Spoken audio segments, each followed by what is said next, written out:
Hey, how you going? I miss you all. I love you all. You are all just absolutely fantastic people. Welcome to another Dave's Live. Um, yeah, I'm dressed. I'm ready. I'm the superstar. How you going? You can't get much better than this, guys. I mean, really. We got the GoPro going. GoPro is here in the house as well, keeping account of all the people who come in and go. Look, I can't read your comments right now. The tobacco's in the way. Even though it's a comment, give up smoking, Dave. We love you. We want you to live longer. And that's cool. So I did the rounds today of lives streaming through YouTube. My gosh, there's quite a lot of them. I think it's brave to put yourself online. I think it's I think it's brave actually to put yourself online, and kudos to everyone that does, including Candy from Hawaii, or is it Hawaii Candy Channels? A very interesting YouTuber. Doesn't make any long content videos, does a lot of lives and parades around in a negligee pajama suit. Gets a lot of views. Is it her or is it her negligee pajama suit? I'm probably going to guess it's her negligee pajama suit that gets most of the views. Anyway, I spent some time on her channel encouraging her to be the author that she does, told everybody that she was going down to Hawaii to write the novel. I gave her a few tips. I really sincerely hope that Candy from Hawaii takes on board the advice that I've shared with her about writing. And yes, you must suffer for your art. Why shouldn't you?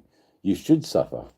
I, on the other hand, am suffering constantly for my art with the cost of Jack Daniel's double strength cans from Wisconsin, or is it Lynchburg, Tennessee? From Lynchburg, Tennessee, with love to Australia in a horrible can. You know what's awful is that they probably can this in Sydney. It's awful. But anyway, let's hope that what they can it with comes from Tennessee, which gives it some sort of credit that I am talking to the Americans on their alcohol and on their level.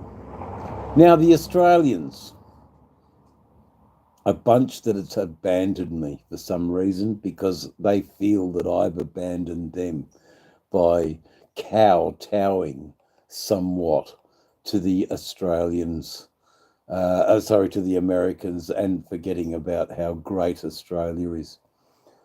You know, we're very similar cultures in most respects. I would have to say that at the moment, Australia looks after its nut jobs more than America, so we don't have the same gun violence. However, saying that, the gun violence is alive and well in Australia, let me tell you. Poor old Melbourne. Probably had 6 or 7 different incidents now. Everybody loves meth for some reason. They won't spend half their unemployment benefit check on medical cannabis. but they'll spend all their check on meth. Sorry, that's the statement I wanted to make. They won't spend half their Centrelink payment on medical cannabis, but they'll spend it all on meth. Very, very sad. Very, very problematic for Australian culture. But I really dig that the left-hand side of the Burleigh bar in the shot. I do absolutely adore my Road King. There is no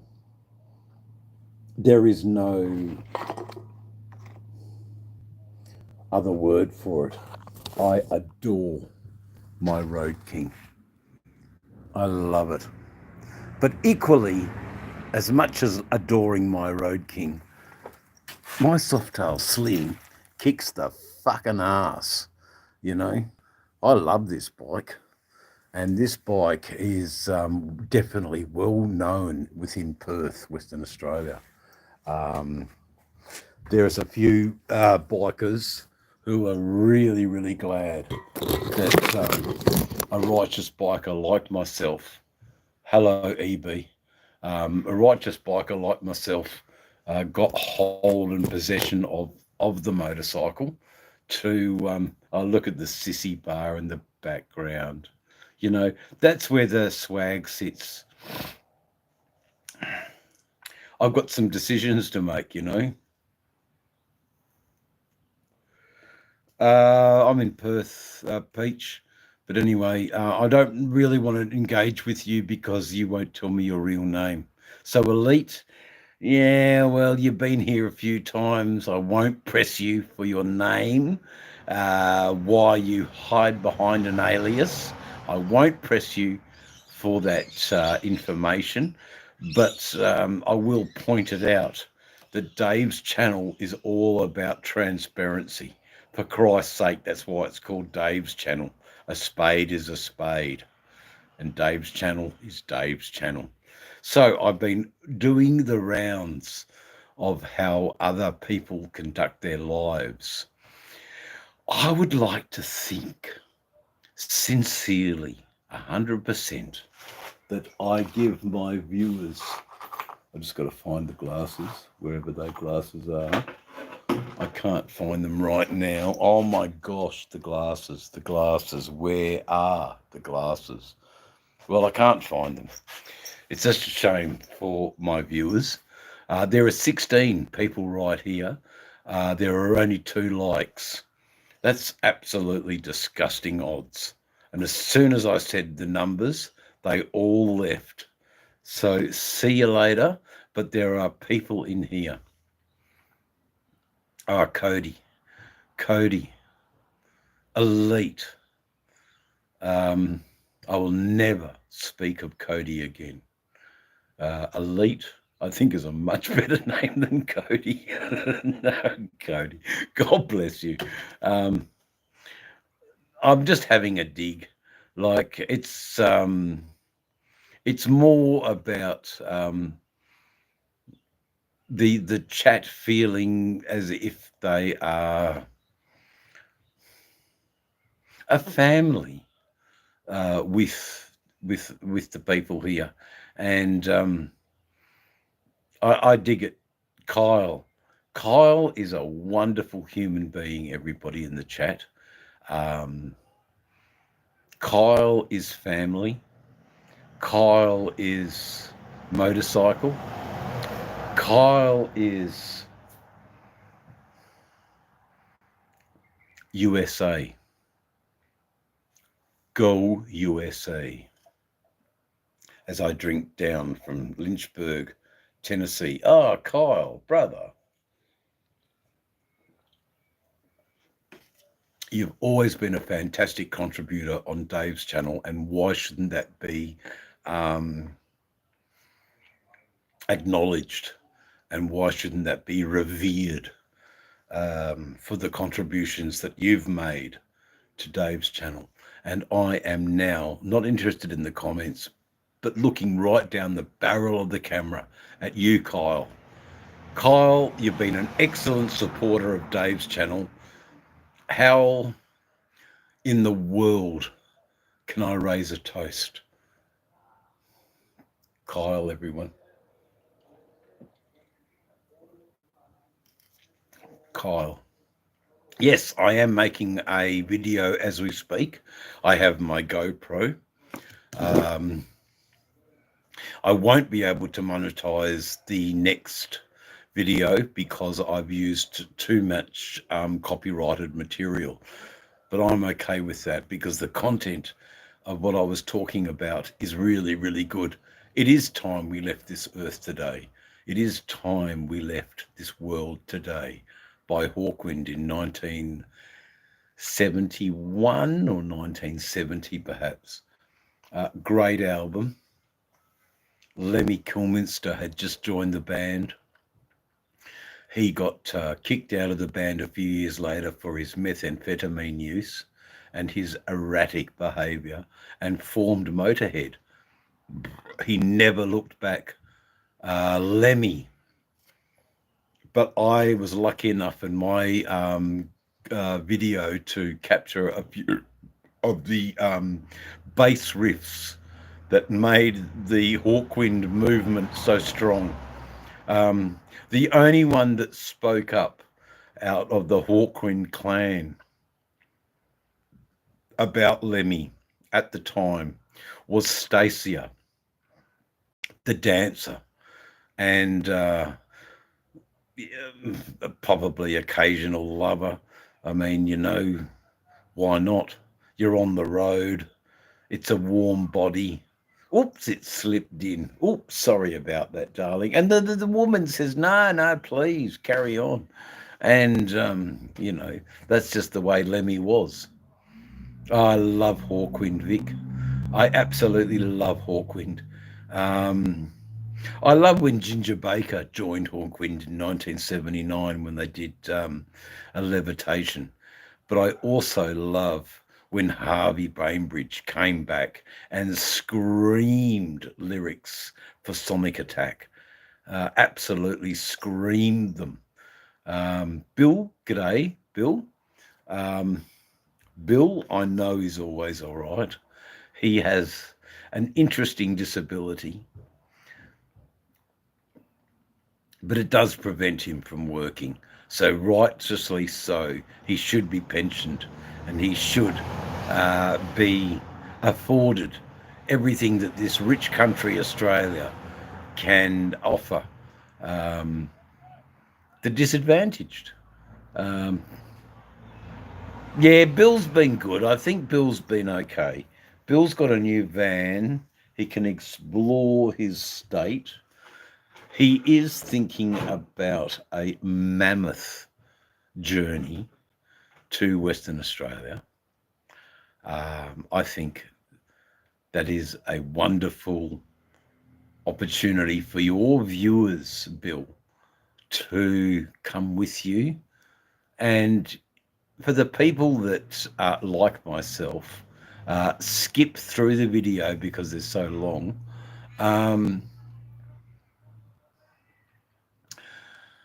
we miss out on the intricacies of what Bill is talking about and his wonderful sense of humour that is Asperger's. I do strongly recommend that Bill make a series of 10-minute videos. So he may well go out on a big long journey, but that his videos are in a series of 10 or 11 videos at 10 minutes long. I think you would do better in your channel doing that. Bill, I've spoken. I didn't know how to really say that. I want to give you constructive criticism rather than negative criticism. I want to give you constructive criticism. I do want to build your channel up. I do want you to share with Australia and share with the world your unique perspective on how you live an Australian life, I think I might be out of it here a little bit, but I think I'm on the money, brother. 10-minute videos sent to the USA, you eating kangaroo after your van has hit it. Never waste a roo. Anyway, blah, blah, blah, blah, blah, blah, blah. Chat, welcome. We have 6 people. We've had 16 likes. That's absolutely incredible for this short amount of time that I've been here. So I appreciate everyone that comes and gravitates towards Dave's channel in the sheer myriad of lives that are now currently going. We have dysfunctional women from Hawaii. We have hard-working women from India. We have not so hard-working women from Hyderabad who are talking about their makeup. We have goddesses from Byron Bay. Yeah, man. Absolutely, Kyle. Like the love for you, for my viewers that return every single time. You know, Kyle, every single time you return. Let me just get rid of that. Hold on. Let me just work this all out. I am doing my best here.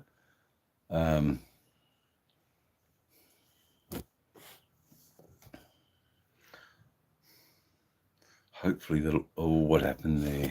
I think I stuffed up. Kyle, I am doing my best here. How do we go? There you go, Mr. Peterson.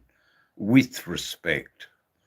Mr. Peterson, with respect. Darren, with respect. I know that I should. Oh, brother, man, like I have no idea what turmoils you have in your working career. I know that they are not always smooth sailing, that work is a fickle beast, but it pays for our livelihood.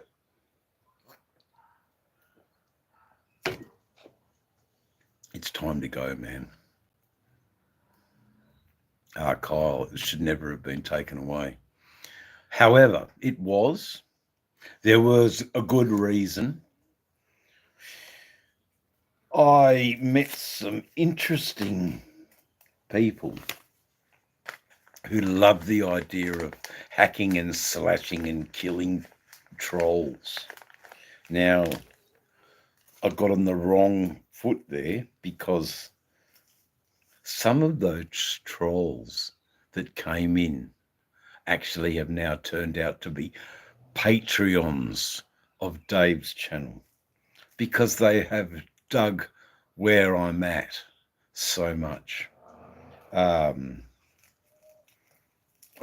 every YouTuber gets that. I had a peruse around at a myriad of lives that are streaming on the YouTube platform through the phone, and I've got to lift my game. Really? I have you guys, I have 11 people in the palm of my hand. How the hell am I going to keep you entertained and watching when you only watch for 1.35 seconds? It's a difficult task. It's still counted as a view. The power of your positivity changed them, Dave. We are doing it one fan at a time, elite. Well, I must say, though, elite. I will get back to you, Nika. Hold on. Nika, I will get back to you, darling. Now, elite, thank you for your response today in Dave's channel. I have totally forgotten your name, but not the fact that you were so quick to reveal your status as a human. That will never get lost on me.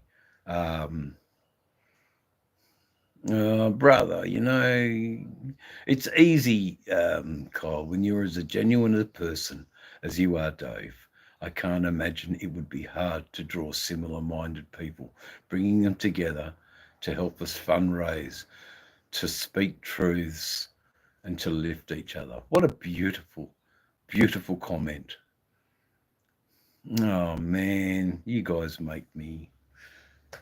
so the chat and the whole Dave's channel premise has a merit. It is about empowering us. It is about enjoying us. We are worthy human beings. But I was thinking about the chat, and I was thinking about my regular fans, and I was thinking, Dave, really, you should actually acknowledge them. We don't get many, but you know what? We do. So, Nika, you were talking about something important. Nika. Now, Nika, I was flirting with the other night. I was actually happy to flirt with Nika because Nika seemed absolutely charming. Absolutely charming.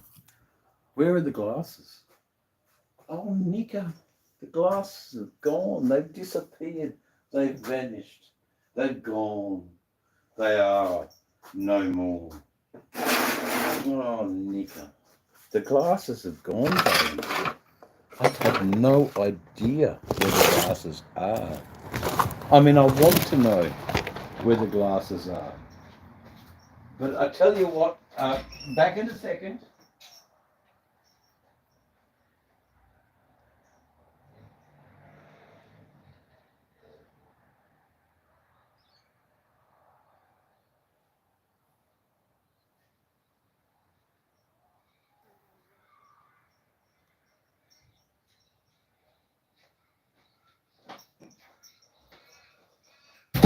I'm back. Now, there's only one set of glasses that are any good here on Dave's channel. Only these glasses here. Oh, will they fit? There you go. Hey? Anyway, there you go. Hey. Kyle, it's a beautiful thing, I absolutely love my little community. Oh, darling Nika. Anyway, when are the kids moving out? Nika, when are the kids moving out? And then I'll certainly make a concerted effort. But if the kids are hanging around home, no, you can find someone else. I have no concern for your little offspring. I know that they are a part of you and that you dig them and you love them. Nah, it'll be a few years, darling, before we hook up. That's only fair, It's fair, darling, that your dedication to your offspring be until they're 27. Come and talk to me when your youngest offspring has reached the age of 27. There you go. I think that's being cool and fair. Nico, I'd probably really dig your company, darling. I need it, to be honest. But I will tell you that my poor old dear muse that hooks up with me in the next few months, whoever she may be, will be paraded. And yeah, I think that's the best word, paraded. I will have my Veronica. For those of you who know Australian YouTubers and $1 Million Bogan, I will have my Veronica. And I tell you, yeah, I know, even if you are 9.5 kilometres away, there you go, Carl.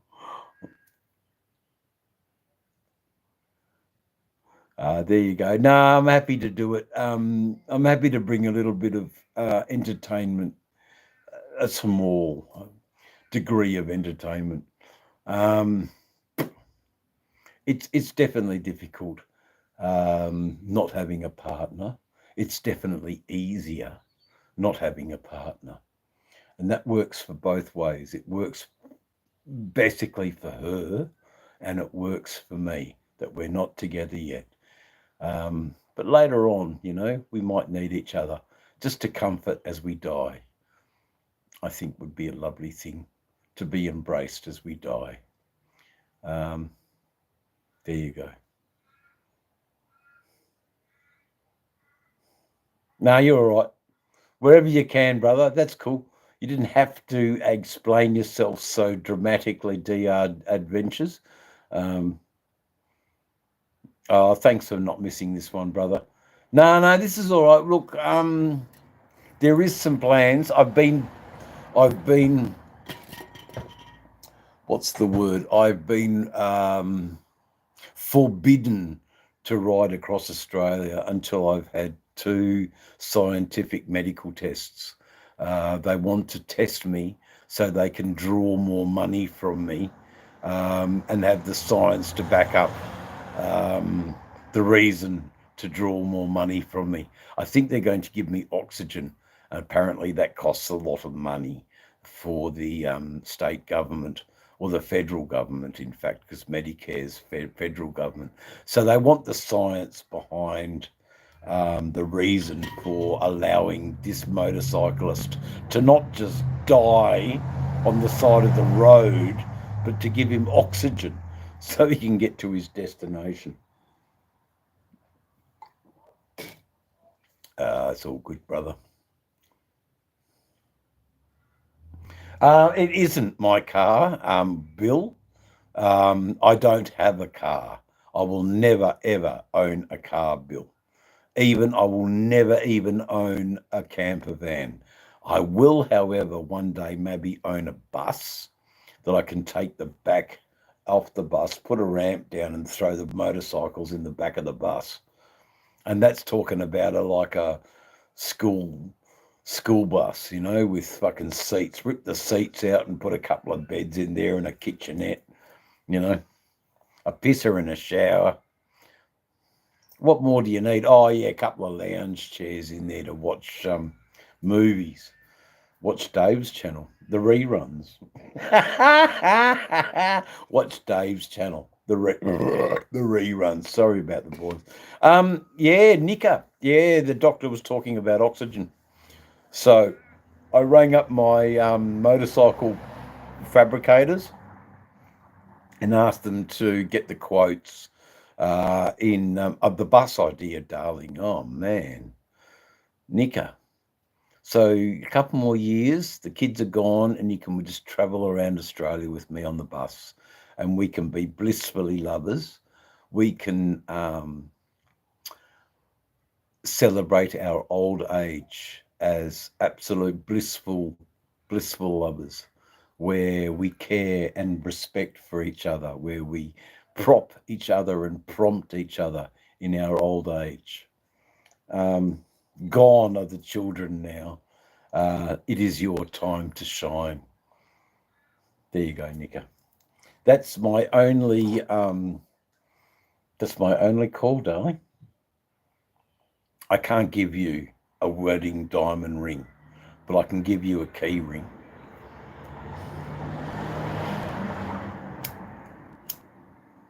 I can't give you a diamond ring, darling, but I can give you a key ring. and attached to the keyring is a beautiful Softail slim chopper. Anyway, there you go. But the bus idea is how we travel around, man. Freaking oath. I don't need a permanent house. I do need a transient house.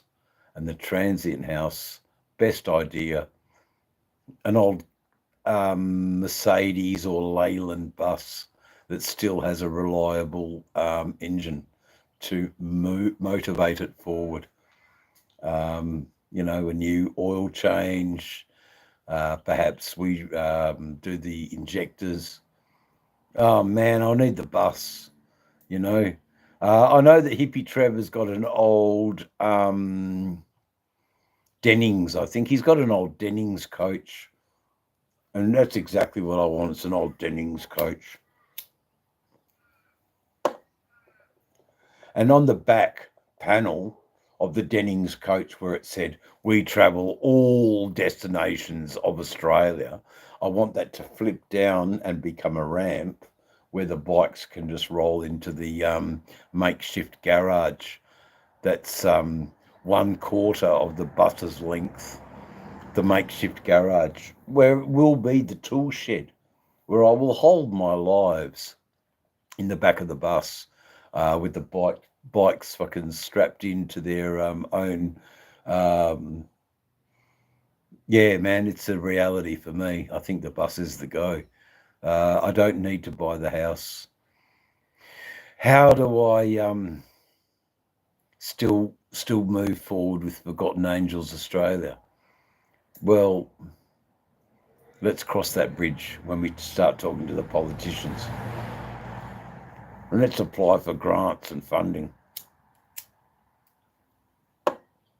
I'm lucky enough to have the tertiary degrees that are required to fulfill the academic part of the funding requirements. You've got to at least have an academic credential. And I do. I studied art, man. Sold a lot of dope, but I still studied art. I still had to return essays. I still had to learn academic speak. What was it? What was the academic speak at the time? Ethics and empathy. Empathy and ethics was what we were talking about in the 2000s as the hotted up Holden Commodore goes down the coast at accelerated speed. Yeah, man, I need somewhere to put my armchair out, curl into my big double bed, and switch everything over to 12 volt. Let's go the bus.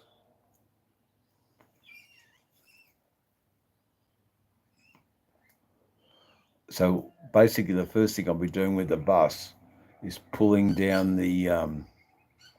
I'll be pulling down the back and making a ramp so the bikes can go in the back of the bus. I'll be putting in 2 stands where the bikes can sit. Well, obviously, one stand is fatter than the other because of the tyre sizes. That's what happens when you buy a 180, a front end kit for a Road King. Yeah, man, it's a good idea. Like, anyway, 11 people in the chat, 11 likes. That's what can I say? Yeah, well, I don't know about toy totaling shenanigan wagon. That might be exactly what I put on the, you know, when you see buses and they've got their destination up the top of the readout, a toy totaling shagging wagon is what I might actually put as the destination of Dave's bus. But then it could be just Dave's bus. Dave's bus. Travel all over the countryside. Dave's bus. Travel all over the countryside. Dave's bus.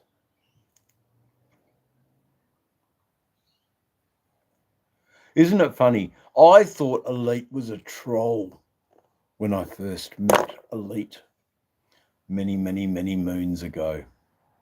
I knew Dave's Adventures wasn't a troll because of the fact that he mentioned that he rode a Suzuki, and I was basically a biker channel. So I definitely knew that DR was not a troll. But Elite, yeah, I thought you were a troll, man. I'm so glad that you proved me wrong. Hey, shot me down into a puddle on the floor. Just nothing but a blotch on concrete. You're just a blotch on concrete. Shot down by the wonderful armory of Max Channel. What is it? Old Max Live Adventure Channel. Shot down by the Peacemaker. Oh, man. Look, I'm working on them. I have talked to Modo about my sticker, and it's basically me with my great moustache, like Simity Sam. So when I'm riding, I get to Simity Sam, and I'm riding on top of the globe. Dave Channel is all over the globe. Oh, no, man, no, this is way back in the day, Elite. You and, what was her name? I don't think her name was Tracy. I think her name, anyway, they turned out to be 10-year-old kids, and they were holding adult conversations, and that just baffles me beyond belief that these 10-year-old kids got hold of their parents' phones, got onto my live chat, and were holding adult conversations. Maybe that made them feel good. I have no idea, but they were having engagement with Kyle. Kyle got the absolute rough end of the stick, Elite. I had fat fingers. I had no idea of what was going on. But you know, in times of ebb and flow, the tide of people who keep gravitating towards Dave's channel, I want to make a special consideration to those people. People like Bill's channel, people like Kyle, people like Elite, people like, there's another person here. I'll just go down. DR Adventures. You know, you guys are stalwarts of Dave's channel. You are the glue that makes this channel work. Without you, why, I'm just another YouTuber. And you can just scroll up, scroll up, scroll up. So you don't. You contribute to the channel. Every word, every syntax of your sentences, every apostrophe and comma, full stop, and capital letter should be acknowledged, revered, and cherished, that people talk to me on my channel. Now, that's what I got from scrolling through a lot of lives today, was that the people who are holding the lives aren't acknowledging their audience. I want to acknowledge my audience, whether or not it's 9 people, whether or not it's 18 people, whether or not it's 118 people. I acknowledge you, and I give you so much thanks for joining me as I slowly get drunk, sitting in a garage with my motorcycles. You can see the sissy bar of the soft-tailed chopper slim. That's obviously where the girl is going to sit back and, go, Dave, you're an old crusty cunt, but you're pretty bloody damn cool. You're an old crusty cunt, but you're actually pretty damn cool. There you go. Off to the bar.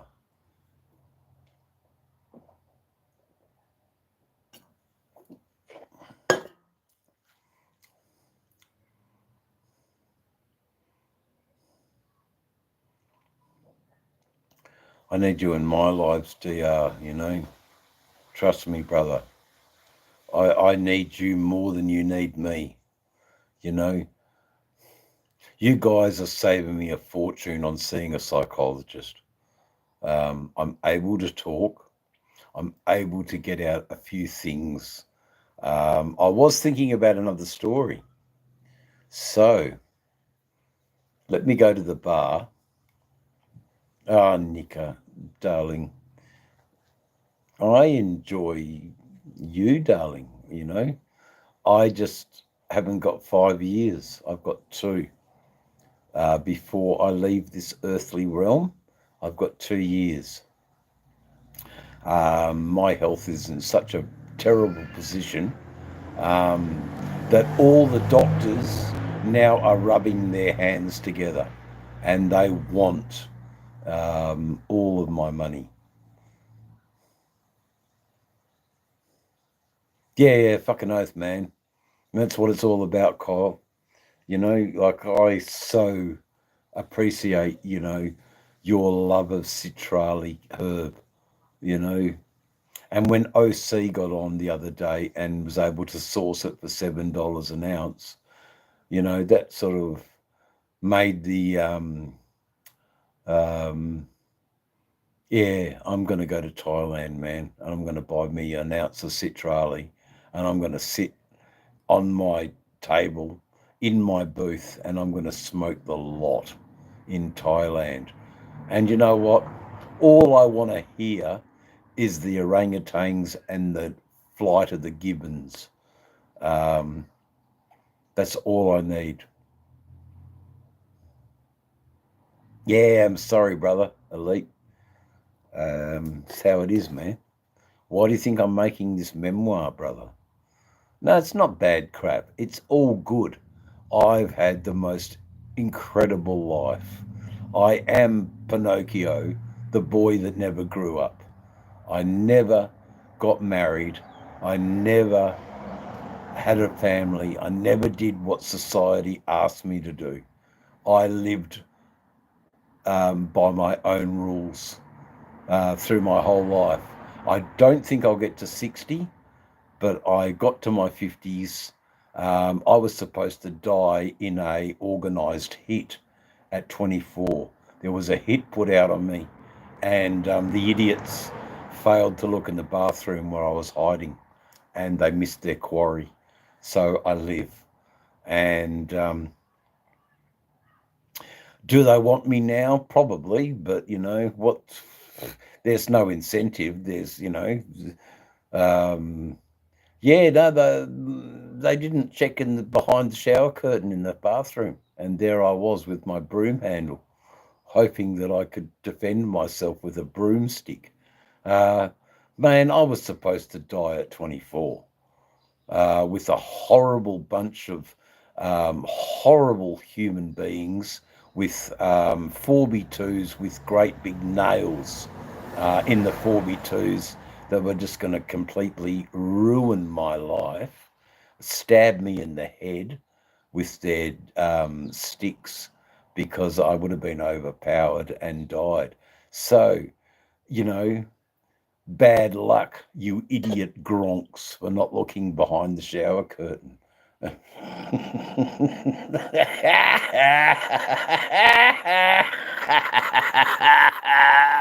Yeah, gronks.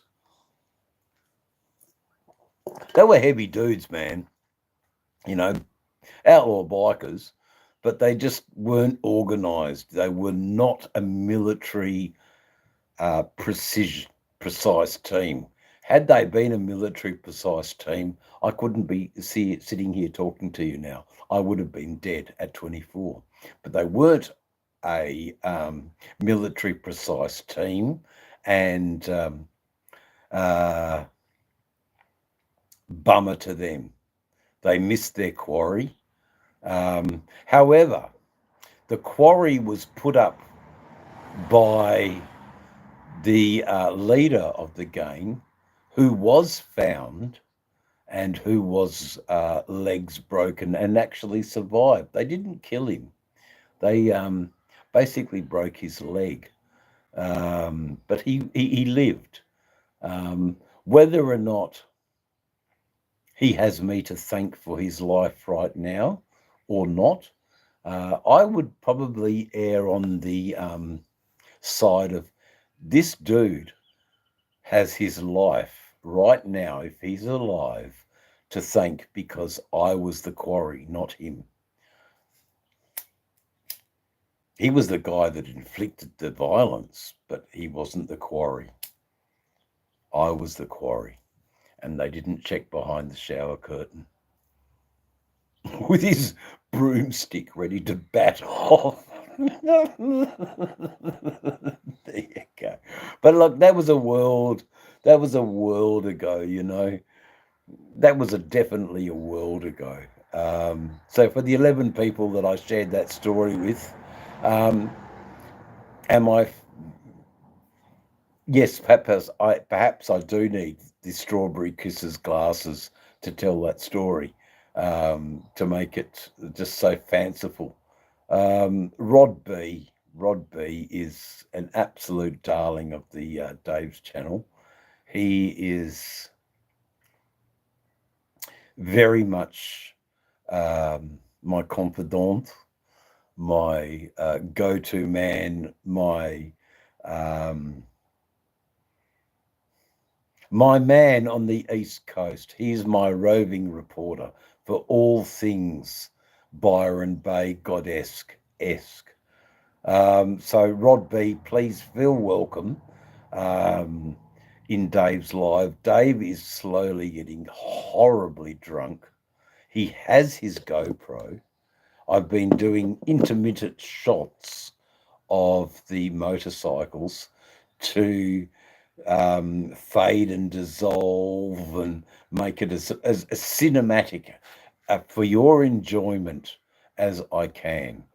I am aware of my skills as a filmmaker. They're not very good, but they're better than some.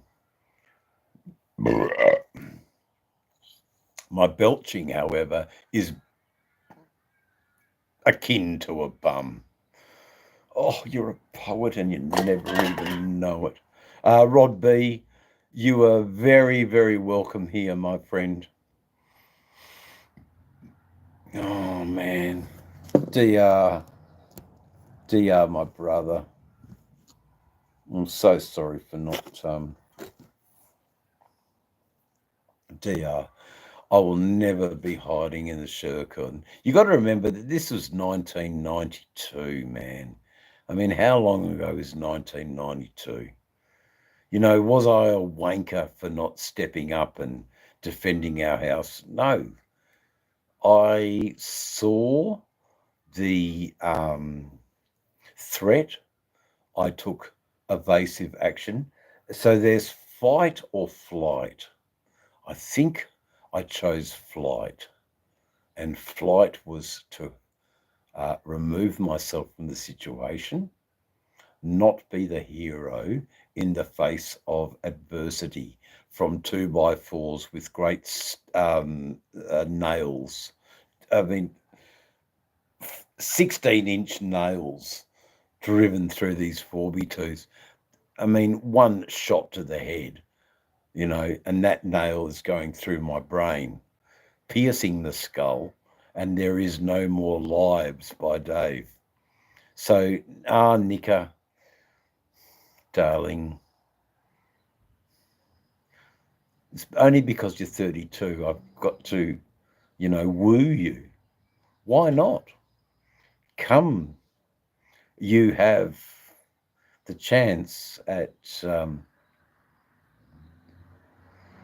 owning a Softail Slim chopper. But the kids have to go. So there's 5 years. Come and see me in 5 years, but I'll be dead in 2. Oh, I'm sorry, nigger. I have no, I can't give you what you need, darling. I can't be the man of the house. I'll never be that man of the house. I will always be the Wyatt Earp, Captain America, Captain Australia, riding across the country with his tank full of cash. Come as you are, man. Come as you are, as a friend. Ba-da-da-da. What a great song by Nirvana. I mean, yes, Kurt Cobain was a messiah. There is no... I'll say that properly, actually. Hold on, because it is worth saying. For the shorts, everybody, Kurt Cobain was a messiah. Wouldn't that look fucking good on your short? Kurt Cobain was a messiah. He was the second coming of Jesus Christ. We just had no idea of his poetry, of his wit, and we didn't support him as he carried his cross up the hill of Mount Sinai. The Samaritan was never there, and poor old Kurt Cobain drowned in his own stupor of his drug addiction. He needed his drugs to get through what he was carrying for the world, all the sins of mankind. And I can tell you right now that Jesus Christ had a light load compared to the sins of the world that Kurt Cobain had to fucking carry up that hill.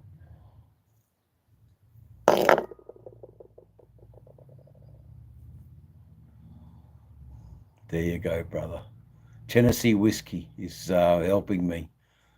Tennessee whiskey, I'm off to the bar again. I won't be singing Strawberry Kisses by, the dear, what's her name? She was an Olympic performer at I think the 2000 Sydney Olympics. God bless her. Hey, Slim. It's good to see you, brother.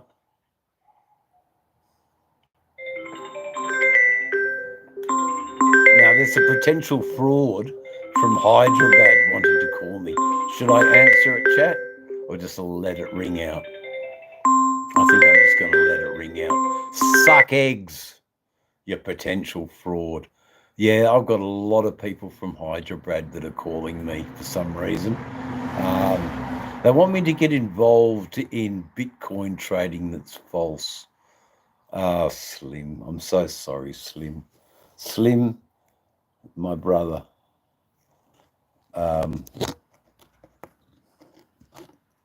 Enjoy your newfound blueness. Nika, are you... What can I say? Where are you, darling? Please, Nika, my darling. Nika. Oh God, my fat fingers. Nika, enjoy your newfound status on Dave's channel. I ask that you deal with inappropriateness with a swift hand. Cut them out. You'd know what goes on here in Dave's channel. However, DR Adventures... no, I've had cheap solar power. DR, I done well. Look, I made my money. I've got 2 years to live, man. I made my money on basically I bought a shit house with no infrastructure, and I put 30 grand into the place, and I got my 70 grand return. So I was happy, man. I was happy with what I did. I made 70 grand for just sitting down like a black fella. Go and sit down, money. Sit down, money. Oh, it's not an honour, Nika. It's more you have a role now, you know. I get idiots that come in here from India wanting to promote their jihadistic regime, and it's up to you, Nika, to cancel them and kick them to the fucking curb, because they have no place here in Dave's channel. Only the good die young. That's it, brother. 2 more years, you know. I'm okay, brother. I've had a great life, but I do want to hook up with Rod B in Byron, where we eat success Thai in the main street. And you know what? We're going to point out all the goddesses for you. We'll interview them and we'll ask them why they decided to call themselves goddess. Was it because of the Wella Balsam conditioner advert that, or was it because they decided to smoke dope and let it? Do you have armpit hair? That will be the question. I think, Rod B, if you are a true goddess of the pagan religion, you would in fact have armpit hair. And whether or not that's a desire for you or not, I think the women of Byron Bay should all have armpit hair. Totally unacceptable for these fraudsters. No, Bill. No, there's some really cool people in here, Bill. Rod B is absolutely a beautiful human being that I cherish dearly. As a friend that I don't want to have a friend as online. I don't want Rod B's friendship to be para. I want it to be real. So I'm going to hang out with Rod B, and we're going to have a beautiful wax, shave, or natural. It must be natural. If you call yourself a Byron Bay goddess, it must flow from the armpit. It must flow from the leg. It must flow from the bush. Prerequisite area. Everyone knows I'm just absolutely taking the piss. You know, for Christ's sake, he doesn't love a shaved spatcher. Sorry, Nika. I'm actually losing it, darling. I'm losing it. Oh man, a shaved spatcher. Who don't like a shaved spatcher? It's terrible. Absolutely terrible. Lex popped up with the smiley face about the shaved spatcher. He's not willing to make any comment, but his smiley face is enough. Absolutely.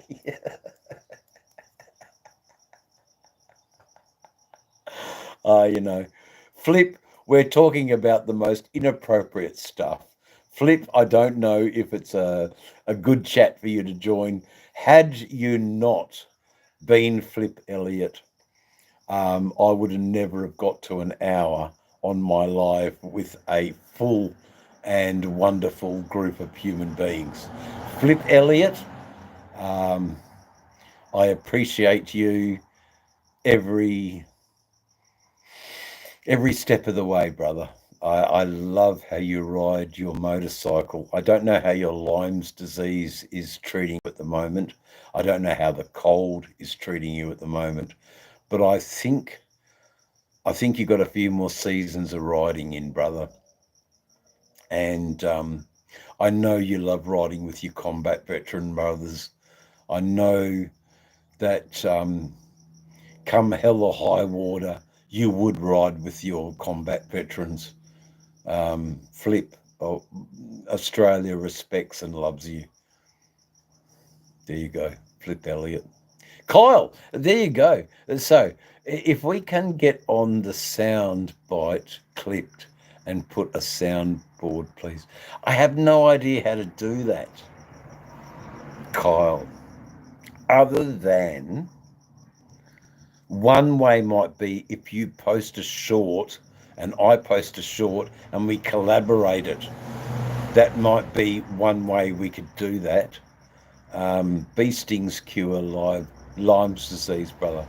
Well, there you go. Become an apiarist.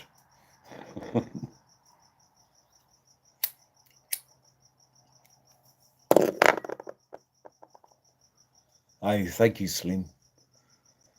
Just give him a little bit of hope, you know. His disease fucks him up and he can't ride. And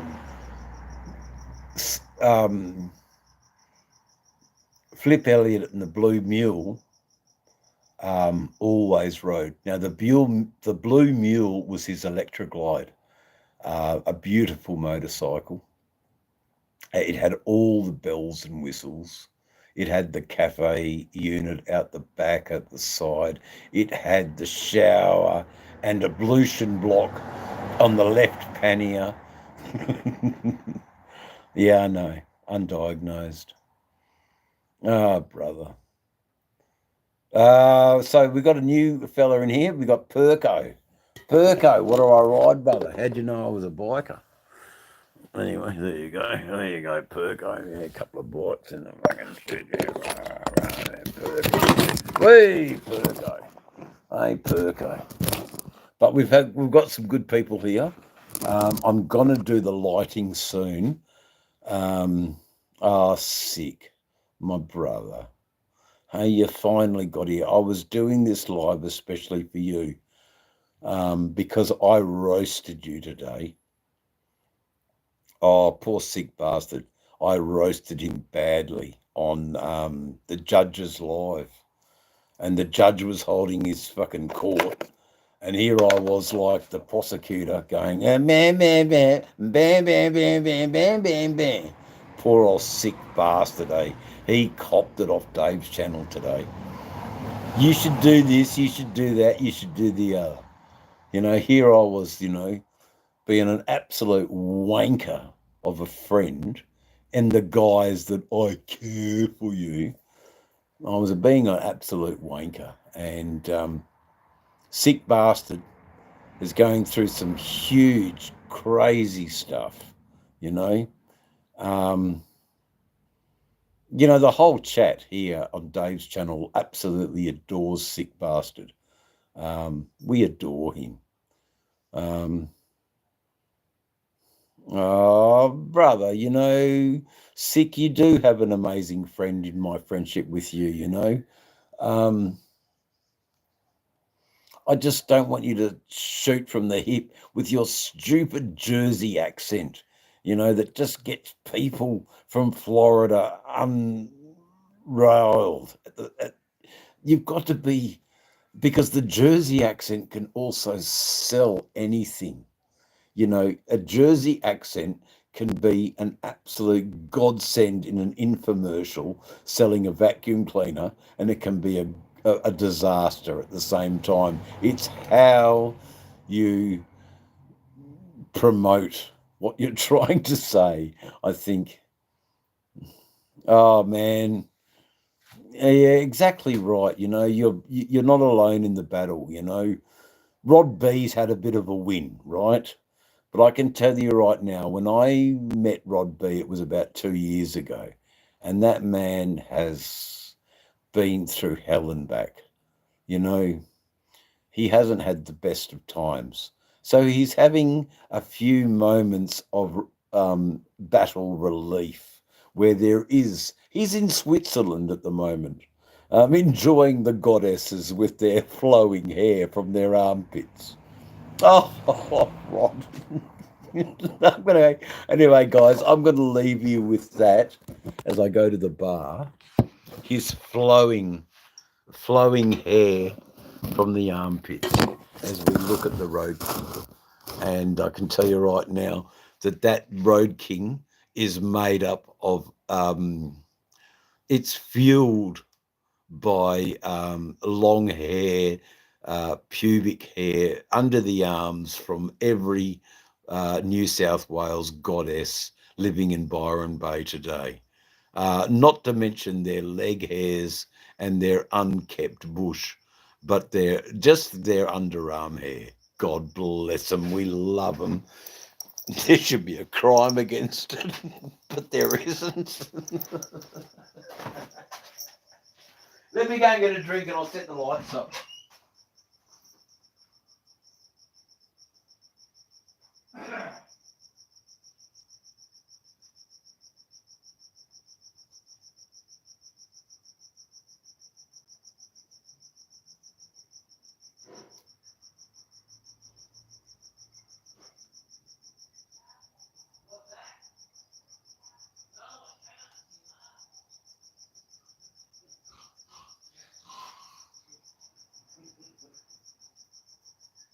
Thank you, Gaina.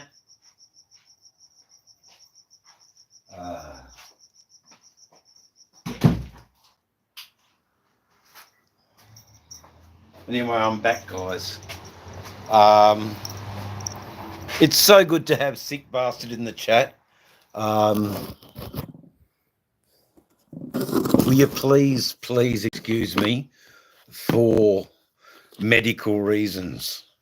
I think right now, Sick Bastard, right now is a time to do your bong hits while you wait for the conclusion of the chapter that I am now discussing. Bong hits for all. Get ready, lady. Get ready, children. I want you cross-legged on the mat, and we'll finish the story time in a minute.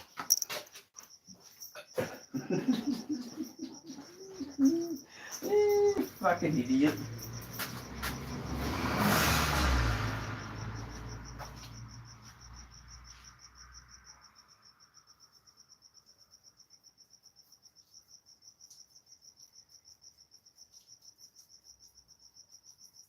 Just watering the grass, just fertilizing the earth.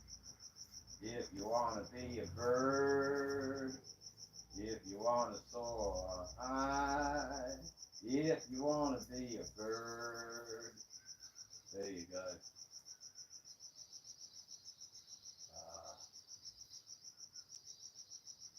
For fuck's sake, hurry up. We've got people waiting. Jesus Christ. Okay. Well, what we're going to do, guys, we're going to close up the shop. I'm going to crack my last Jack Daniels Lynchburg, Tennessee U-Butte. Oh, no, brother. You do too, you fucking old crony. What's the fuck of putting the Mandalorian on the fucking on the bloody FXR? Fuck the Mandalorian. Anyway, I never got into the Mandalorian, but anyway, for fuck's sake, you know why you put the Mandalorian peeking over the fairing of the White Lightning. God bless.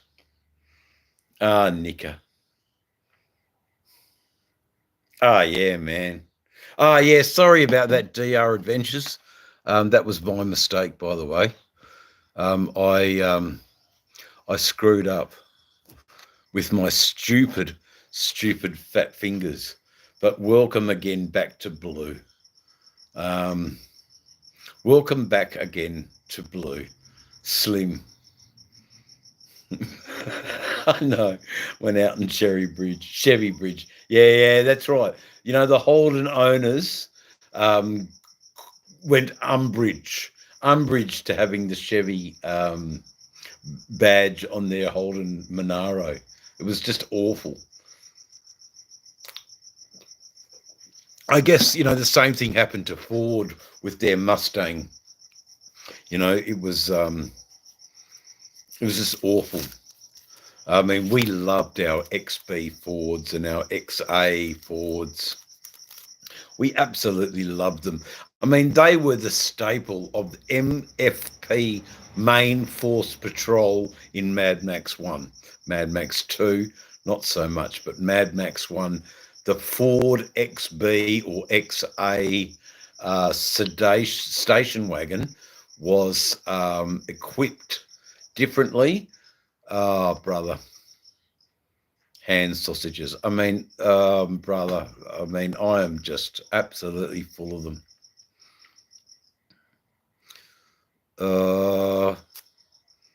That's a very funny question, young man.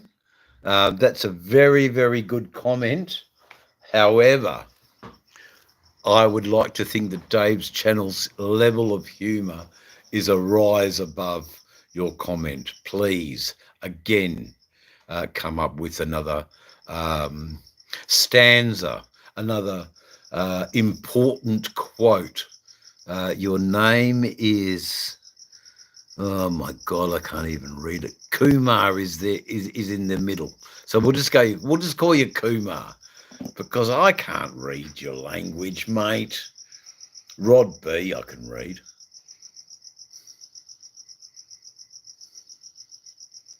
Astel designs XC Gruo. You can do better. No, I can't do better than Nikki. Nika is actually destined to be my old age companion, and we care for each other for the next 2 years, and she gets out of it, owning 2 motorcycles. God bless you, Nika, and all of my fortune. For dad jokes, that's bad. I know. Oh, brother. It's so good that you're all here. I love how I've got 15 people in the chat and 15 likes. Oh, whoops. I've got 20 likes. Go on, chat, newbies in the chat. Amy. Oh, Amy. Just when Nika thought she was set for a diamond key ring of a Softail Slim, Amy comes in to go, fuck that, I'll have that. What I got to look after his sorry ass. I'll do that. Fucking oath. No, you're out, Nika. Amy's here. And all I wanted was just a cat fight over me. That's all I ever wanted in my life. I can die a blissfully happy man, knowing that I had a cat fight. Women had a cat fight over me. I would just, I know it'll never happen. But anyway, you're as smooth as a rasp fucking, what do you call it? Rasp metal foil. You're as smooth as a rasp metal foil. Oh, God, I love it. Yeah, Sick's doing all right. I think Sick's going to be all right. I really want Sick to be the actual, training, gardening, that sort of outdoor. I think Sick will be good for Forgotten Angels. I think Sick is not a stranger to. I think Sick has to do some networking, and I think Sick needs to talk to Dave's channel a little bit more before March. But we are going to get Sick into a prominent place in the community. Sick, I know it sounds daunting for you,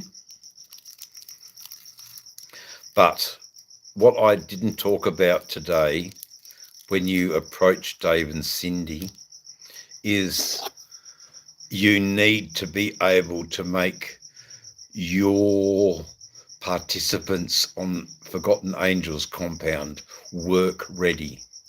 How do we do that? Through the Department of Education and Training. How do I get that certificate of being able to instruct my skills to younger people who then can rely on those skills in a court of law, that they were taught the right things?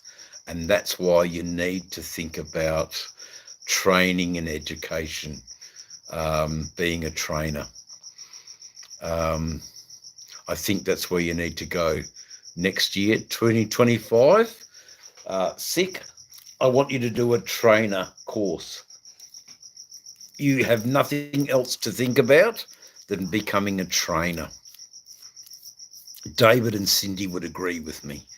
So that the workshops that you deliver deliver results in the fact that they've been trained by a proper instructor that lets them have the skills that they need to be giants in their community. Robin's here. G'day, Robin. I hope I've replaced your blue wrench, Robin. I think I have. The only one that's missing is Bill's channel, but I don't think Bill needs a wrench yet. I think Bill's just happy to hang out on Dave's channel. But Bill, if you want a wrench, just ask. You'd be the only person who in Dave's chat, can I have a wrench, please? And I get that question a lot, that I would actually, go, yeah, of course. You're Bill's channel, and Bill's channel isn't for everybody, but I get it. I get Bill's channel, and maybe Hippie Trev doesn't get it as much. Hippie Trev's sort of like a medium-sized trevally. $1 million bogan is the... Oh, he's an orca. He's not a fucking blue whale. He thinks he's a blue whale, but he's an orca.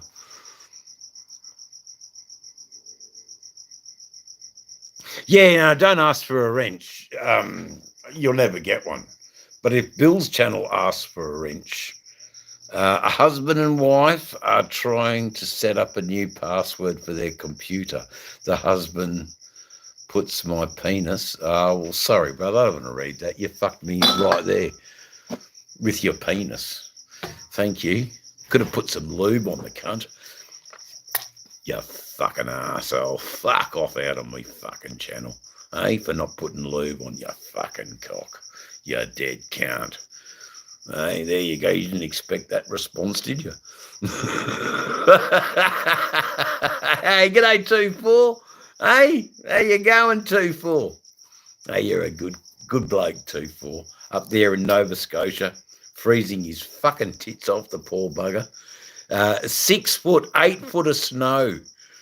Snowed in, absolutely snowed in.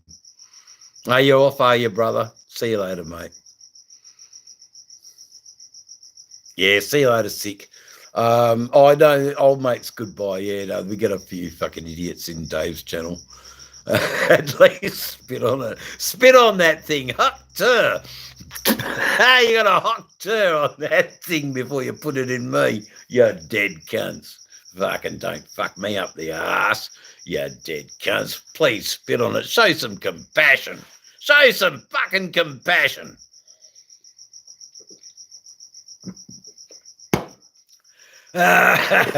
Tennessee whiskey. But anyway, there you go. There's Dave's channel. Nearly an hour and a half of absolute drivel. Absolute drivel. Kumar was booted out.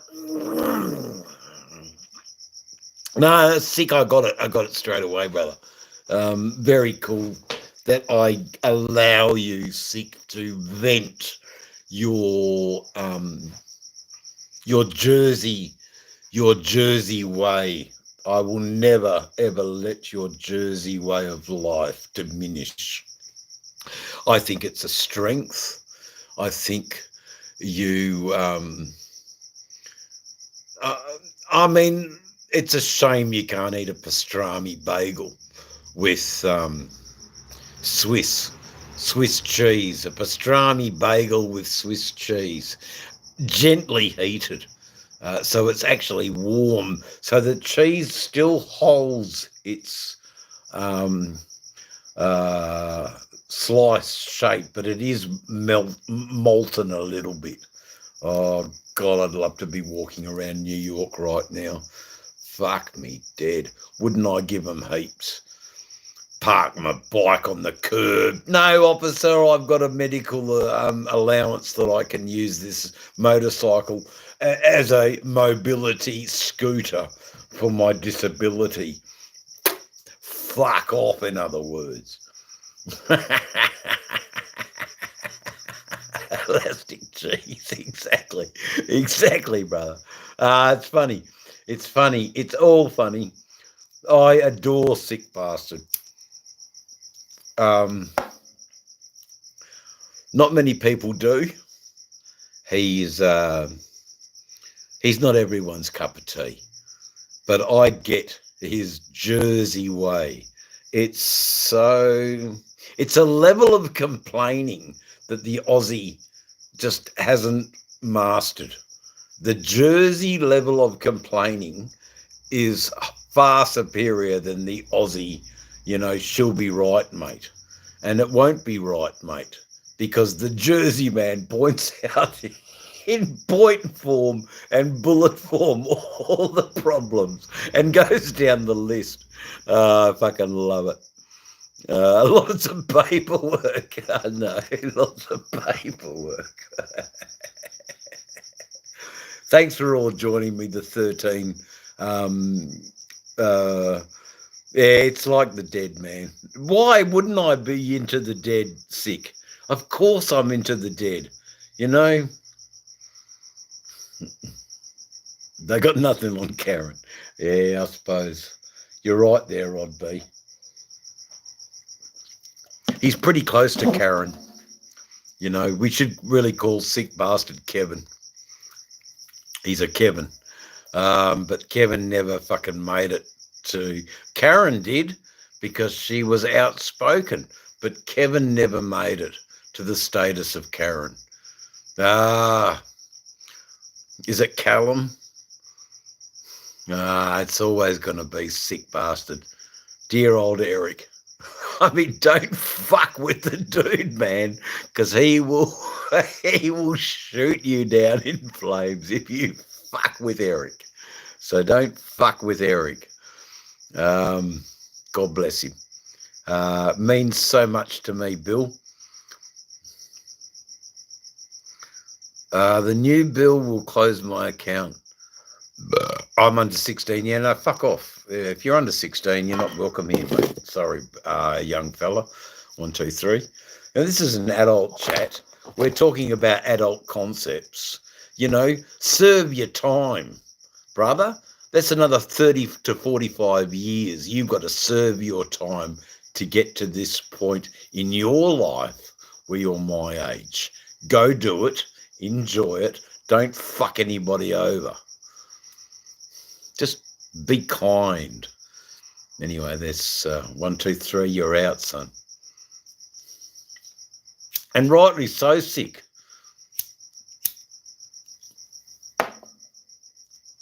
What was her name? Tamara. Esmeralda. Esmeralda.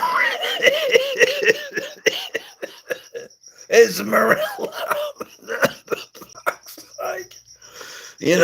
Christ's sake, for crying out loud, Anyway, if nothing else, you can watch a perfectly good Australian biker die at the hands on YouTube. It'll make for wonderful content. What's with your hand? Don't you chew your nails? Rod, no, I don't. I actually clip them. The only reason I don't chew my nails, Rod B, is the fact that I don't have top teeth. I can't chew my nails. I have to actually literally cut them. Tony Mack is here in the house, and he's a wonderful human being.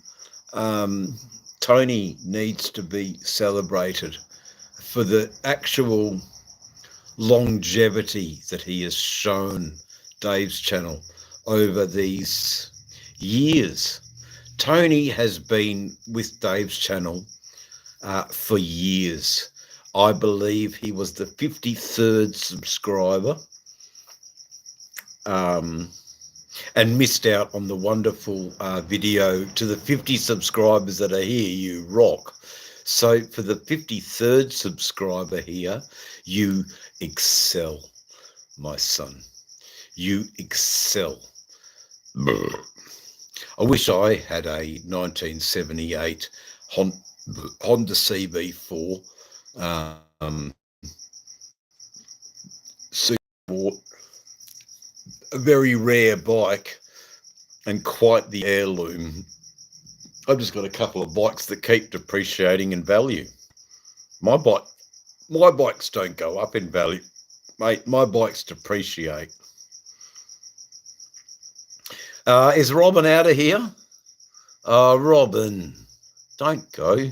We're having so much fun. Try to stay awake. Have a coffee.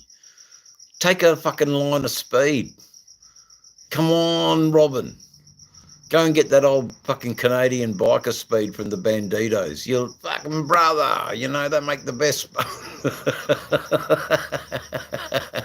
Come on, brother. It's just a lot of fun, Nico. You wouldn't want to be with me anyway, Nico. I'm too erratic.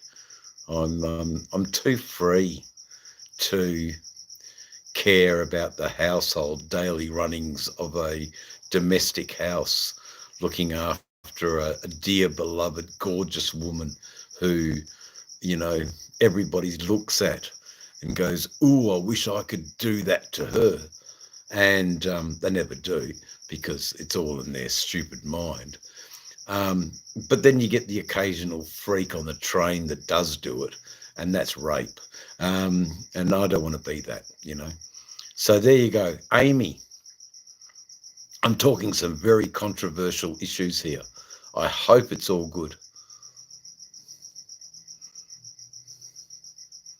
The monetary value is nothing. The value that I have from my beautiful subscribers and my beautiful contributors is actually what I'm talking about in this live stream. So what happened earlier today was that I went off and I looked through the scrolling of a heap of live people, and not one of the 30 or 40 lives that I looked at were acknowledging how the viewers have an integral part of this interaction in the live. And I wanted to point that out, that without you guys visiting my channel and contributing in the form of comments, it's nothing. It's dead. It's a one person in the chat. It's so lonely. But I have 15 people in my chat who are getting at least something out of it, laughing at this old freaky cat weasel dude in a pair of sun-kissed strawberry glasses, and you know what, drinking Tennessee Lynchburg whiskey. That's it, guys, for me.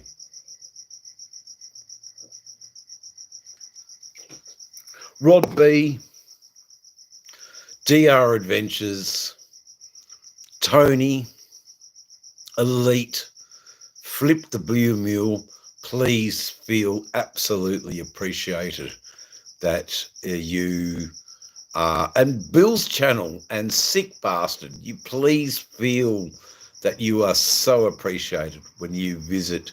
And Amy, yes, of course. Amy, what can I say? I mean, I don't mean to overlook you. I have, my undying love I bestow, to you, Amy. Nika didn't want it. Amy, do you want it? I can't give it to Sick because he'll take it. Another bike, fucking oath.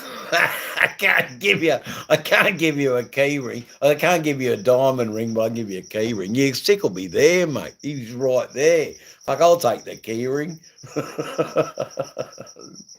Oh, I'm so glad you didn't go, Robin. Brother, look, there was confusion in all of this wrench stuff, in all of these chats. We care about you very much in Canada, Robin. Just be cool. Know that we love you. Nika, you're just a darling of a human being for bringing some more people into the world. Thank you wholeheartedly. You've got a few more years of teenagehood where these girls are going to be running hormones absolutely crazy.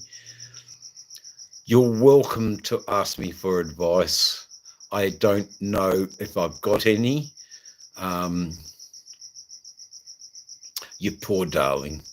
5 more years of absolute sheer hell before they reach their prom night and are shipped off to their said husbands, and they can take care of what you have done for your children. My dear Nika. What a beautiful human being, though, to raise some kids. I hope you taught them about the classics. I hope that you taught them about Turner and Picasso, Matisse and Renoir. I hope you taught them about Newton's law, what goes up must come down. I hope that you understood that they are in a procession of the canon, and that Andy Warhol is here, right? Andy Warhol is here, and Leonardo da Vinci is over here. And there's all this time that the canon of American art, which depicts your nation's growth. There you go, Rod B. Teach them blue history of Australia. Yeah, we are. Like if your kids are Australian, learn about what happened to stolen kids. Why were stolen kids taken away from an otherwise loving family? Now, to us as white Caucasians, seeing an Indigenous family squabble over the fucking $5 wrap of chips, and the poor little ones get nothing. Well, you know what? Next time they learn that, they are going to go in there hammer and tongs. So it's lessons. Am I right, Rod B? Am I right? Those kids are going to go into that $5 wrap with hammer and tongs, mate.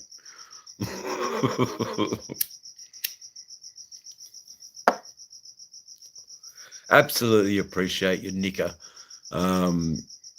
Thank you for being a wonderful contributor and actually writing comments, contributing to the chat,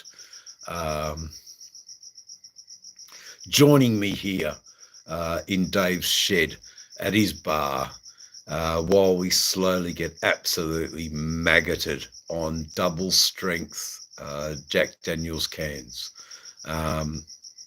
Sick. How's it hanging, brother? So we've got Jeremy. Oh, so it's Jeff Satella. Now, everybody in the chat, Jeff Satella is the mechanic extraordinaire. So he will be treated like the Jesse James of the motorcycle fabrication world. I know some pretty cool folks, chat, and Jeff Satella is certainly up there with motorcycle fabricationers that really give a damn about the overall look of the end result of the product. Yeah, that's right, sick bastard. You fucking let him know that he's important. Sick bastard. You're important too. And I tell you what, it might have been a roughy old rocky start, but you guys will be all right. I know that. You guys will be all right. For fucking Christ's sake, he's going to have to put us up in his fucking one-bedroom tiny house in fucking Florida when we get there anyway. So hold on. Hold on, sick.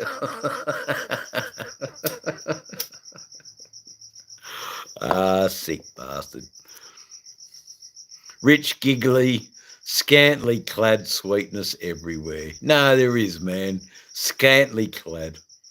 Oh, I can't find my purple Murples, everybody. So it's Nikki Webster's to the rescue. And they're not my favourite go-to glasses. The purple Murphle Edna Dame Ebridge glasses are the smoke and sequins that Rod B asked for. He cried for the smoke and sequins. Croc rock, exactly right, mate. Croc rock. Ba-na-na-na-na-na. Very cool. Some really good people in the chat.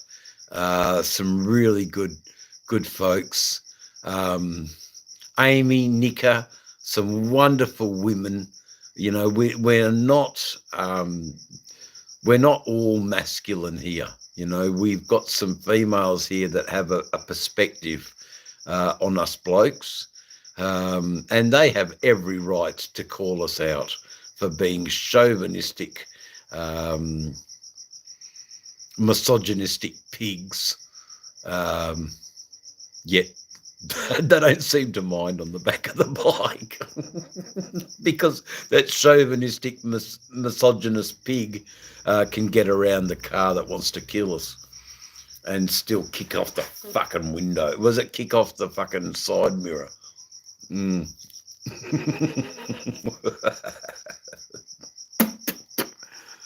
There you go, guys. Yes, that's right. I am the official Tampax spokesman. I will welcome you in the throes of your menstrual cycle when it's all too much. You can come here and air your grievances, especially in the throes of your current menstrual cycle.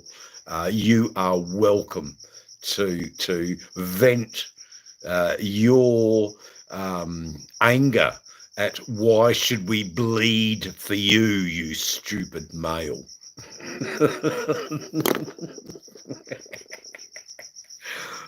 Bleed them well, girls. You know, for Christ's sake, let your man fucking go to the shop and get your Tampax, I reckon. If he loves you unconditionally, he will go to the supermarket and buy a packet and say adoringly, my beautiful wife, here for your convenience and your sanitary protection, I will forego my NASCAR gaming and I will go down to the supermarket and I will get you exactly the sanitary protection that you need, because I love you and I will walk the earth for every whim. And not enough blokes do that, and not enough blokes make a song and dance about the importance of the monthly cycles that a woman goes through. Yes, it's kept in the dark, but I can tell you right now, secretly, and a whisper between the sheets, in a whisper between the sheets, you have asked your woman to harvest that menstrual flow so you can add it to water and put it on your plants. So the feminine particles within that blood promote growth of the female buds, and they get bigger, stronger, thicker, and more potent. Anyway, there you go. Pheromone. Yeah, exactly right, Sick, the old menstrual blood from the women. Harvest it and pour it on your plants, mate. That's why, we need our women. And they never understand. They never understand us stupid bachelors and what's important.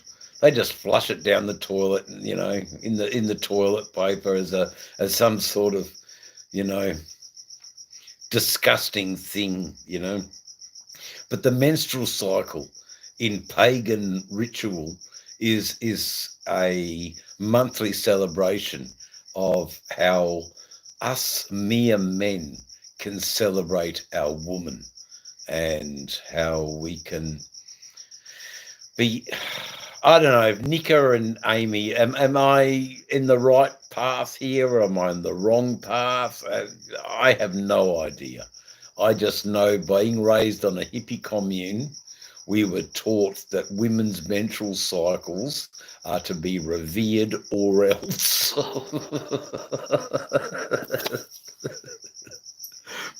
They're to be revered or else. Grade 6 again.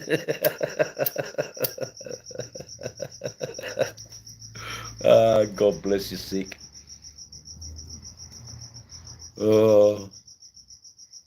Yeah, exactly. The Vikings, But, the adverts tell us to flush it away, It's a disgusting thing for the poor woman, and it should be revered. Hold on, Amy. Darling, I'm so sorry. There you go, darling. Enjoy your new status.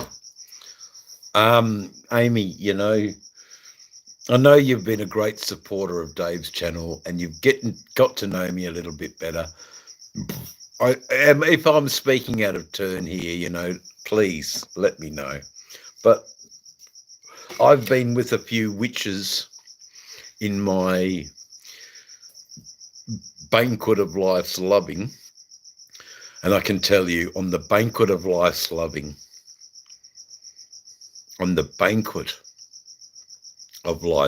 I'll say it one more time, on the banquet of life's loving, the few crumbs that fell my way, scraping up from the table, the women always told me to revere the cycles of the moon.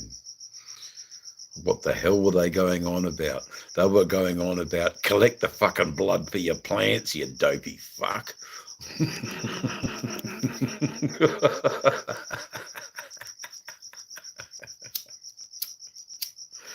Because the plants do so much better with that ingredient in their root system.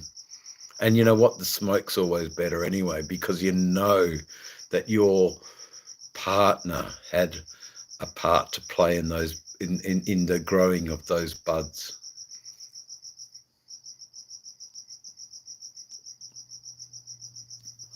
Tony, all people to make that comment. I'm disgusted. Didn't I see you running around the Cobbin nude, with the pagans celebrating love, paganism, and all things natural? Witches, bitches, what's the difference? No, Tony. Bitches, I can get that, but witches, they're a different kettle of fish, man. Witches aren't bitches, man. Witches are the true females that these stupid fucking women who think they know everything about makeup and everything.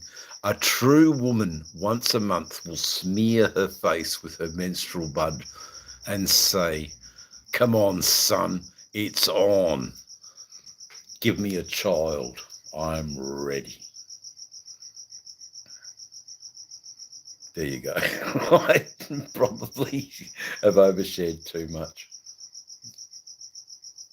Witches and bitches, Tony, are two different things, man. I love my witches. I think that they are the best human beings in the world. Bitches are snitches. And really, not get snitches, but bitches are snitches. Witches are women to be absolutely revered and cherished. I certainly want a pagan woman. There's no doubt in my mind that my woman would have to be pagan.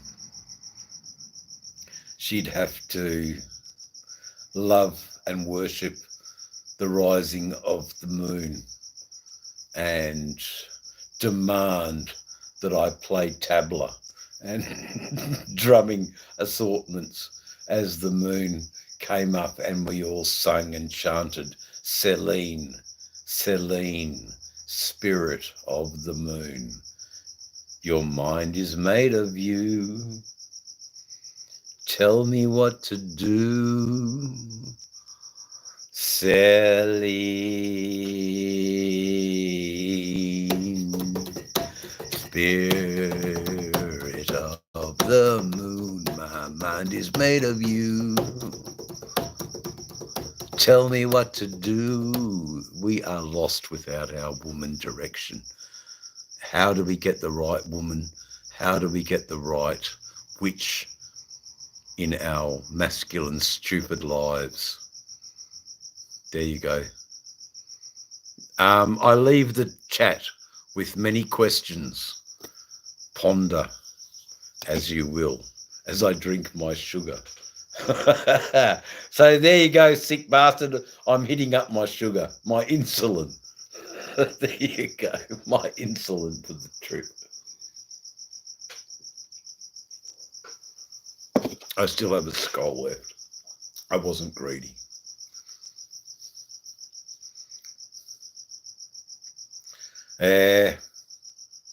Let's go. Nika, I have no idea, darling, about women. I am so far removed from your life and what you need from us men, other than, darling, if you want to ride on the fucking chopper, take the keys, and if you want to veer off on the left hand, or if you want to keep following me, I have no idea. I can't control you. I can't force my dominance on you.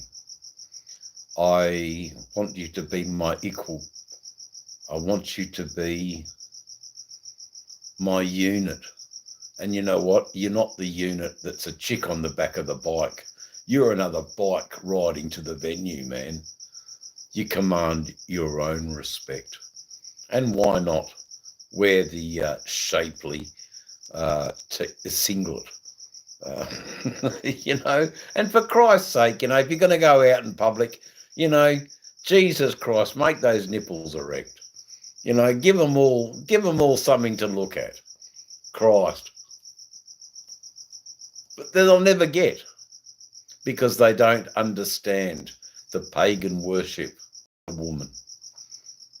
And that's the other side of worshipping the woman in her most fragile moment.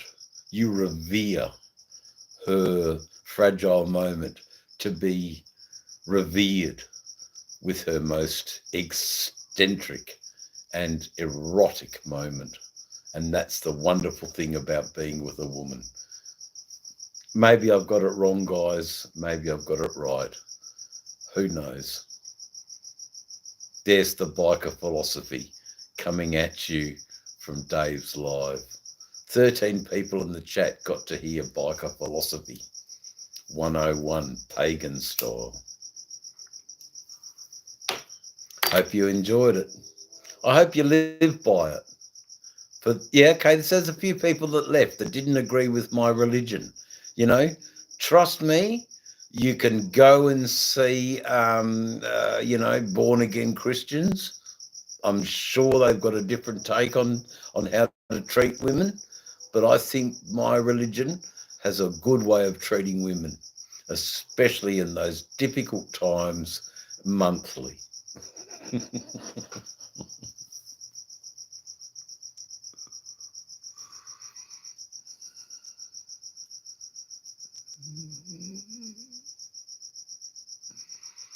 No worries, man. No worries, Amy. I'm happy to give you your status back. There you go, darling.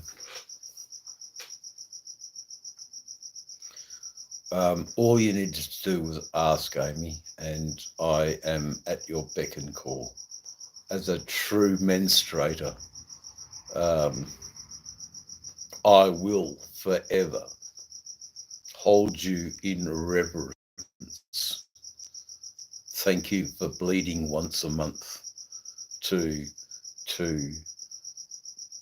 help this planet progress with the chance of bringing another life into it that could possibly be a Stephen Hawkins or a Rembrandt or a Picasso or a Kurt Cobain, or a Donald Trump. Who knows? I've got the hair. It's just not combed properly.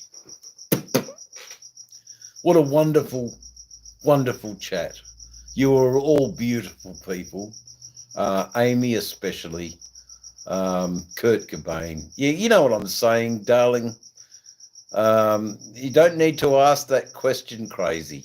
Tony is of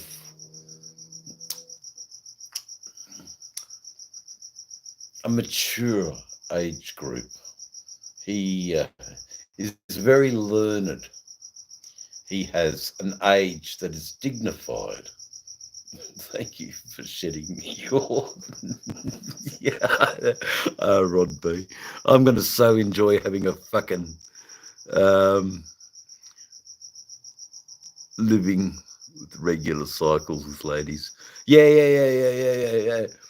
Man, you've got to live with women, and they change, man. And if you can get in tune with their cycles, then it's a smoother relationship. And I think that's where a lot of men fuck up. They're not in tune with the woman's cycle, and how hormonal they can be, and how unforgiving we are as men to, fuck you, man, I bleed for you every month. Fuck you, man. And I think that if the man was just a bit more compassionate, the poor old attorneys that do marriage splits would be broke if the man was just a little bit more in tune with the woman's cycle. And, fucking hell, they might enjoy each other too. There might be the odd Sunday where they just sit in a tree and make love because it's a wonderful, natural thing to do. I can still see her breasts on the edge of the morning. I can still taste the salt in her hair. Just easy stuff for some, where our loving was done. There you go. That's all I'll say. Yeah, I know, brother. Rod B, what can I say? Living with 5 women and trying to get their cycles in tune. Oh my God, it must have been a nightmare.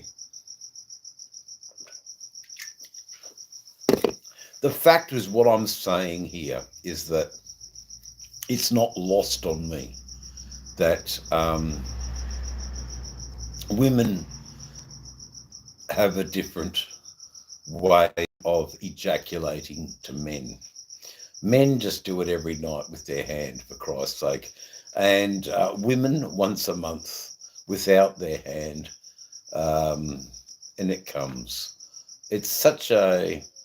I wanted to bleed sometimes.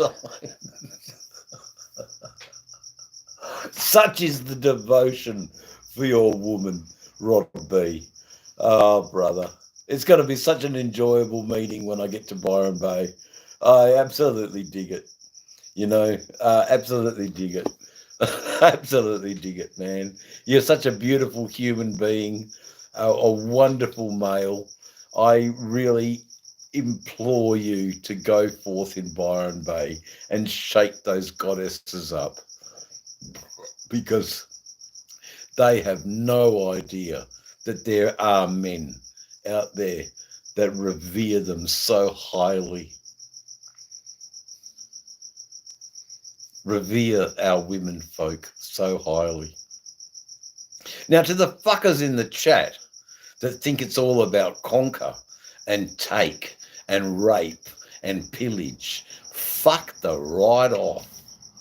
You have no place here in Dave's channel. I want to see the channel go down. 12, exactly right. 4 cunts in here were told right away what to do, But the 12 that are here get it. We revere our women. We love them. We worship them every month at the moon. When it's at its zenith and we're collecting the menstrual blood to put on our dope plants.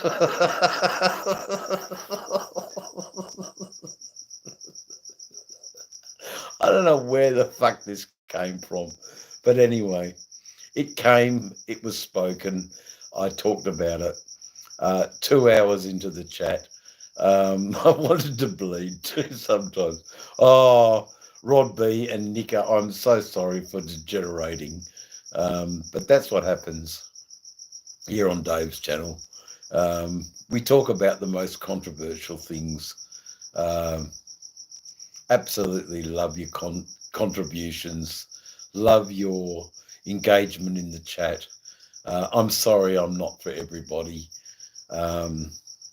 I'm talking about issues that are not talked about on television. They're not talked about enough in real day-to-day life.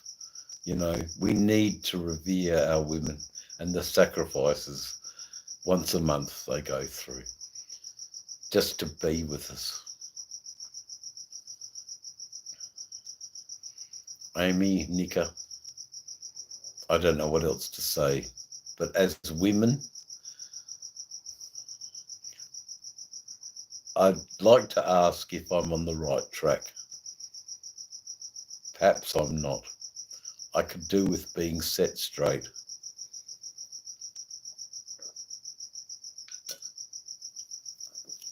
Ooh, Dave, what a unique male you are. Ooh, Dave, what a unique human being you are. Exactly. But anyway, the chat's gone quiet. The live has been cool. It's been nearly 2 hours of absolutely raving lunacy, but some of it was actually pretty cool. Some of the subjectivity that we've been talking about on Dave's chat isn't aired every day on live stream YouTube.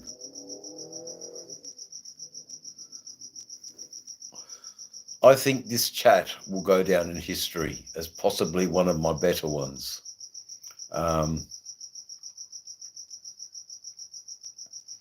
I absolutely adore women. I think that they are fantastic. Every goddess in Byron Bay with her flowing armpits.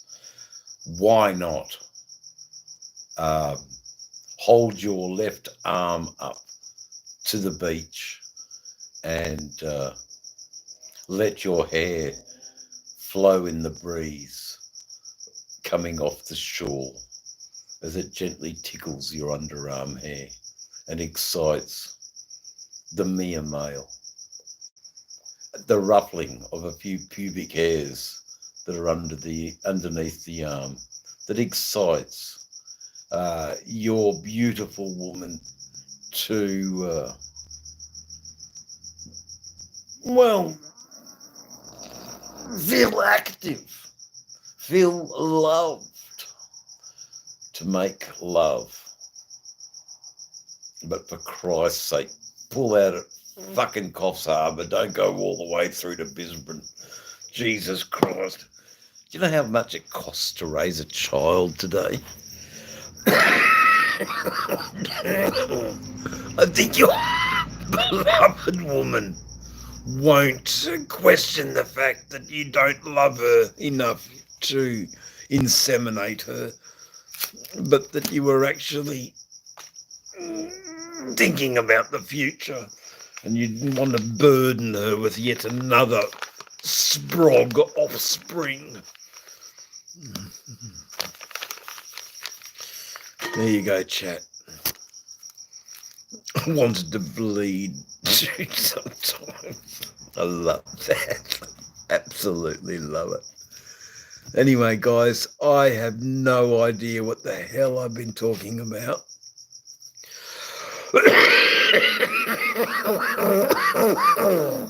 I hope it's been good. I think I've hit the nail on the head, though, of controversy. Hello, Jean. Hi, how you going? I'd like to think that I've hit the nail on the head, Amy, of controversy. And why men and women don't get on and why relationships are so short-lived. I don't think there's enough worship of the Yarny, her cunt, and what monthly comes out of her cunt, and what daily comes out of the man's cock. But monthly, what comes out of the woman's cunt is to be revered and endure the sacrifice that Donald Trump is growing. Picasso, Michelangelo, the potential for that egg within the blood of the menstrual fluid could have been a world leader. But no, it's gone to fertilize your plants so that we can smoke them and get even higher, because our beautiful partners had a part to play, an important part to play in the production and growth of those beautiful marijuana plants. I shouldn't get drunk in front of a live, should I? I should just mute the mic, shouldn't I, sick bastard? Laughing tits off now. I get it. Oh, brother, I'm sorry it didn't work out with you when your missus sick, and I'm really sorry, brother, but I have no idea. I don't think women dig me too much because I'm too much pagan. I'm too much of a spiritual dude, they don't get it. And it's too controversial for them because they were always shunned that it was a dirty thing. And it should be revered. And I mean, what fantastic fertilizer for our dope plants, for Christ's sake. the estrogen levels of the menstrual fluid help change the cannabis into females, for Christ's sake. Why wouldn't you use it? Who can back me up in the chat? Come on, who can back me up?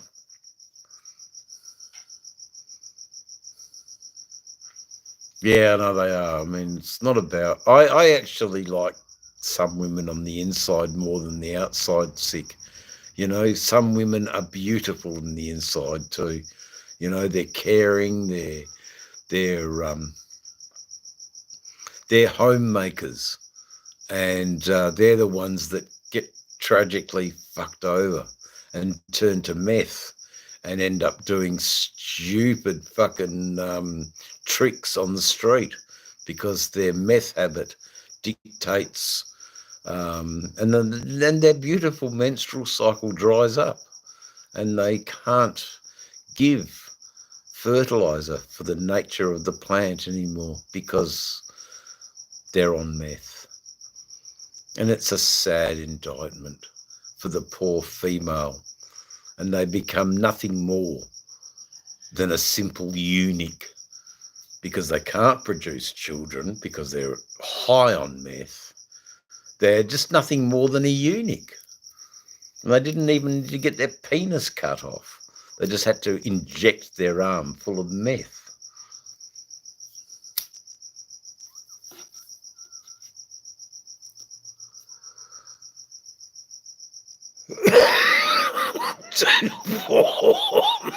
The batshit crazy one. Just 2-4. 2-4. The batshit crazy ones need some guidance, that's all. They're ripe for the picking, the batshit crazy ones, actually. Because if the man can assert his dominance over the batshit crazy woman,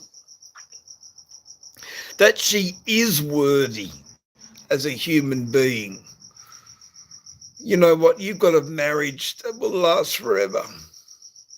I could be wrong, but I'm going to go out on a fucking limb here. Anyway, what an interesting chat. I don't think you would get this chat on any other platform on YouTube right now.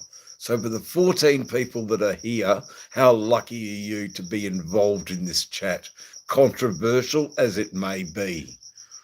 But what we are essentially doing is revering my counterpart, which is a female, and I don't have it. So am I wrong? Am I right? I just haven't met the right one yet.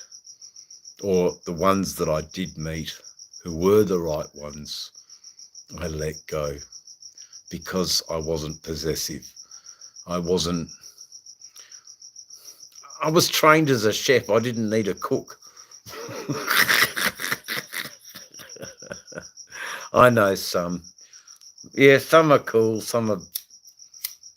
I mean, Red Rider would be absolutely disgusted in this chat. You know, she would be absolutely disgusted at me, but I think secretly she'd agree, you know. Fucking beautiful pagan worship. Absolutely love it. Love it to the dying day, you know. And it isn't worshipping a devil, as most people say that pagan worship's devil worship. No, it isn't.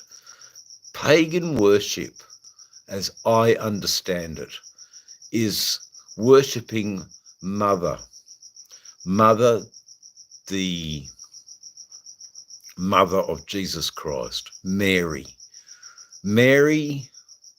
So I asked the chat, the next time you look at the full moon, think about Mary, the mother of Jesus Christ, and worship her first. And then I posed the question, which came first, the chicken or the egg? Which came first, the chicken or the egg?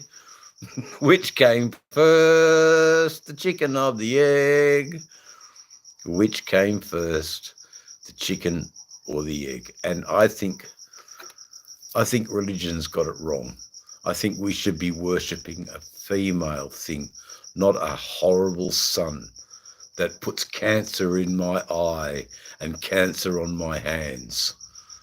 I think we should be worshipping the moon that soothes me at the evening, that lights my path to where the woman is, so I can harvest her menstrual blood and celebrate the pouring on the plants that in a few months' time we'll harvest and smoke together and bliss out at how strong the cannabis is because of her menstrual contributions every month for the 8 months it took to grow those beautiful, beautiful, heavy laden hash plants.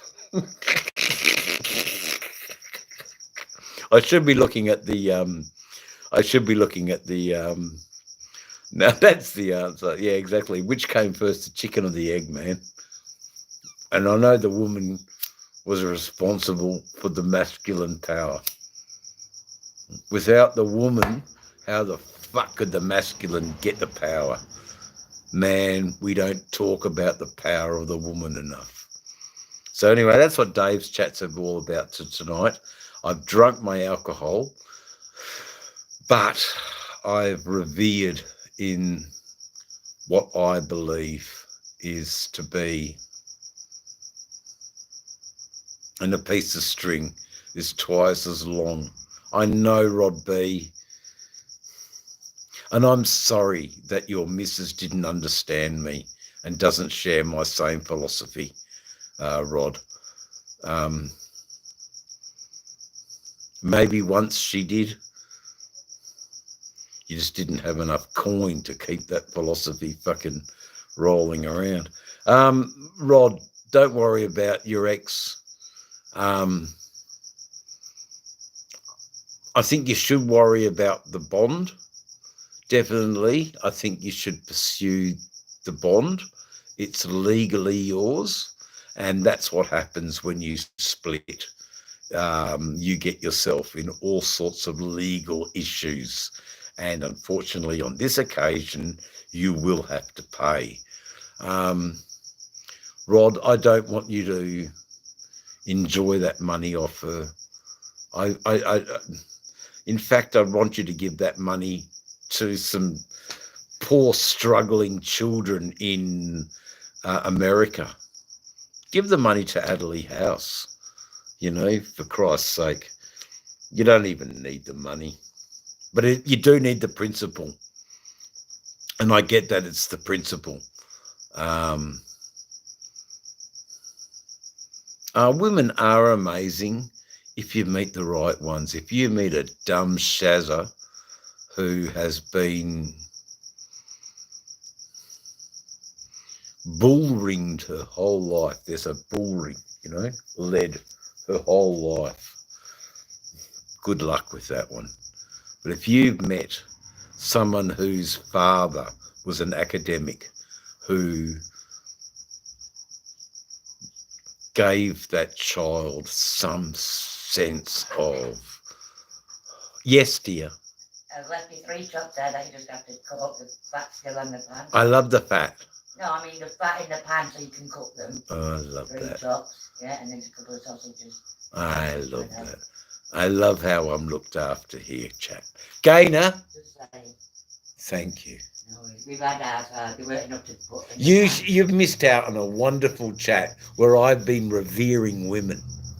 Wow, thank God. I've been talking about harvesting menstrual fluid to add to our plants every month to make them. And look, she agrees. She agrees. The whole pagan thing.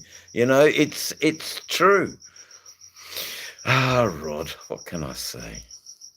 That's what she said. Yeah, I know. Look, I have no idea what I'm saying, Rod, but we will. You'll see when I'm getting closer to you, and we'll hook up, Rod. What we'll be talking about. I know where Success Thai is, but I think The staff at the Suffolk Park Hotel are really nice. And they'll look after us at our every whim. Perhaps it's the Suffolk. I'm fat. Does that make me a beast? Oh, well, I'm fat too. No, there are women that enjoy a larger man. There are women that seek out a larger man because they know that the larger girthed man who's large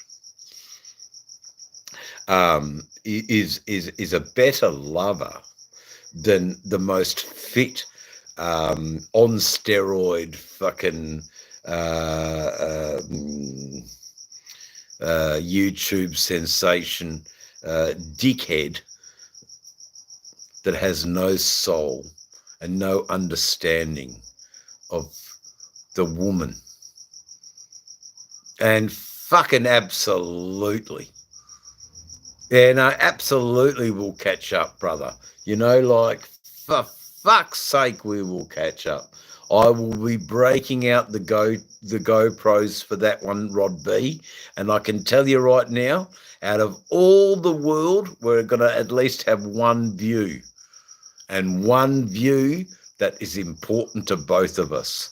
And that's the view of Angelique, or two views, Angelique and Old Mac. You know, it doesn't matter who else doesn't. But I know that Motorborn, I know that Sick Bastard, I know Retired Rider, Ray Gregory, Weems. I know that all these wonderful people will tune in to see us collaborate as YouTubers and how we can fucking better the planet and make it understand that harvesting the menstrual cycle once a month will grow the best dope. Two beautiful souls, man.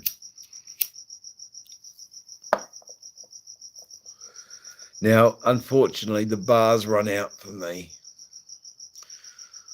And I'm left wanting. That's the sprint, you know. That's the sprint. Slim, you know, like, how do we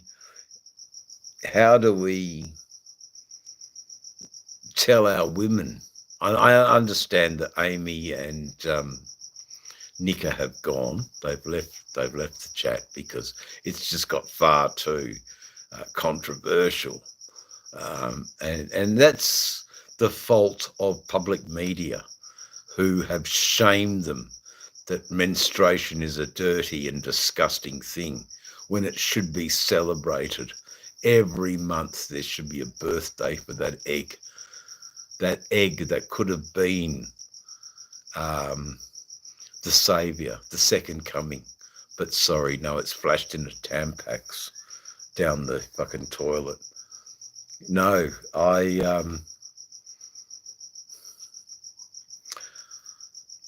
know that women get mad every month, but if they're celebrated and we are there with Bucket and there with Shiwi for the collection of said egg to put on our dope plants, I think there would be a change in the and we wait with bated breath. Are you ready yet, Dale? Are you ready yet, Dale? Come on, it's about the plants. And if they're a smoker too, and you're growing some of the primest dope, it doesn't need the best lighting. It doesn't need the best environment. What it needs is the menstrual juices of a beautiful, in tune, spiritually aware goddess to make that marijuana absolutely wonderful. There you go, chat. I've said it. The cat's out of the bag. Jave's channel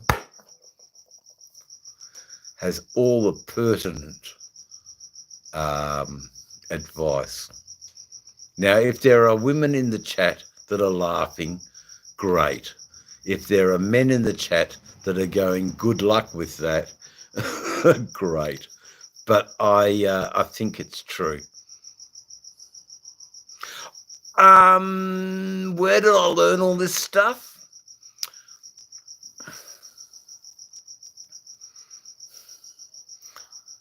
I got into Wicca. Hold on, I just got to get your name. I got into Wicca. There'll be another comment that comes up. Amit will write something. Amit, please write, do you believe in Jesus or Muhammad? Please write Amit so I can get the next. Hello, everyone. Amit, where are you, Amit? Amit from Hyderabad. I fucking love this shit. So Slim was the person who asked this question, where did I learn all this stuff from? I got involved in a witches' coven in my late 20s, and the teachings from the coven of the Silver Thread were akin, is it the right word? Akin to my belief system. And I believed more at a shorter time period than the Roman Catholic Church forced down my fucking face for years. It took one meeting of being at a coven where they were talking my language, man. And I stuck with it. And I had a few witch girlfriends, and they taught me about this stuff, Slim. So that's where it comes from, Slim. Being lucky enough to have women girlfriends that weren't Shazza, that weren't Barbara, that weren't Shazza, but actually wonderful human beings that taught me about being in tune with the cycle of women. Now, I know some men with successful marriages are in tune with the cycle of their women, and they stay the fuck away from them when they're in that cycle because they don't want to rear any more kids because it's so damn expensive.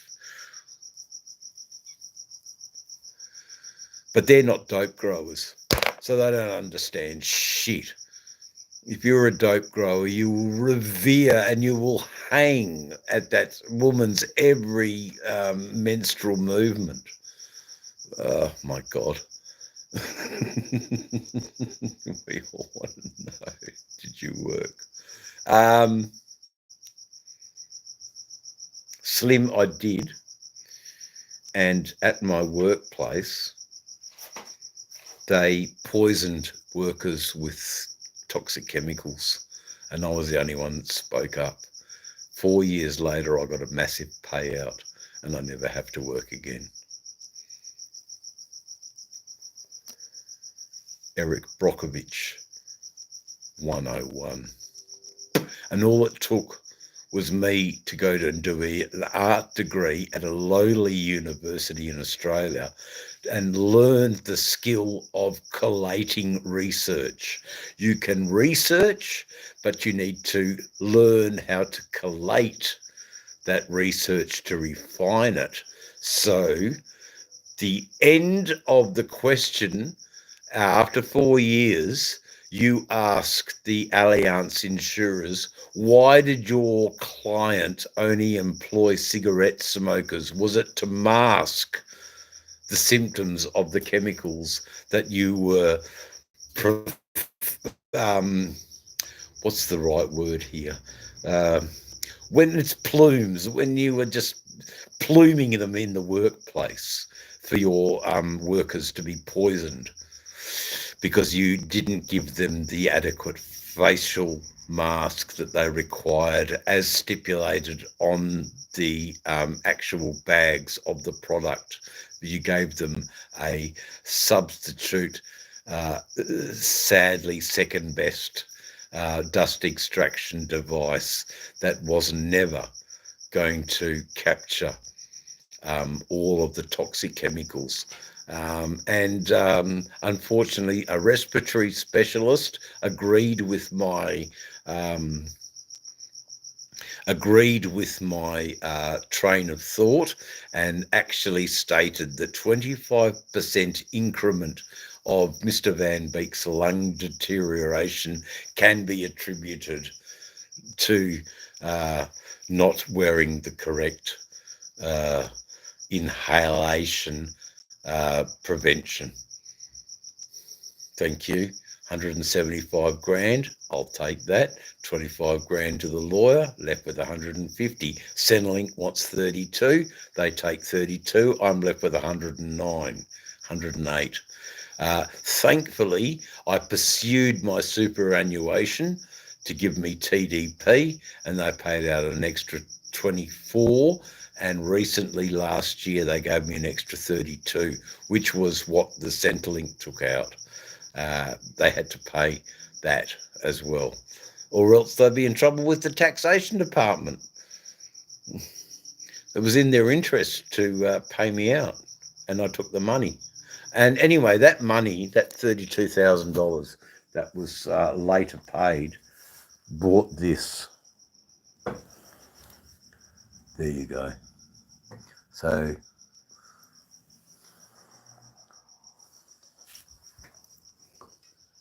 I'm glad I fought tooth and fucking nail. And I had no menstrual system beside me. I had no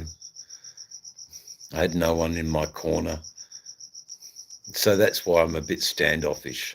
But if you're woman enough to come up to me and say, I'll take that key ring, it's not much I can say. I put it out there. Are you woman enough to take that key ring? You don't want a diamond ring, love. You want a key ring. If you ride this chopper, right? If you ride this chopper and you want to go a different road to me, I have to accept that. But if you want to keep hanging out with Dave and learning more about Selene and Spirit of the Moon, and we have parties every month, there you go. Get on board with Dave. 16 people in the chat, 27 likes. It hasn't been the most successful chat, but I tell you what, it's been the freaking best. The laughs, the knowledge that was shared. I have no idea.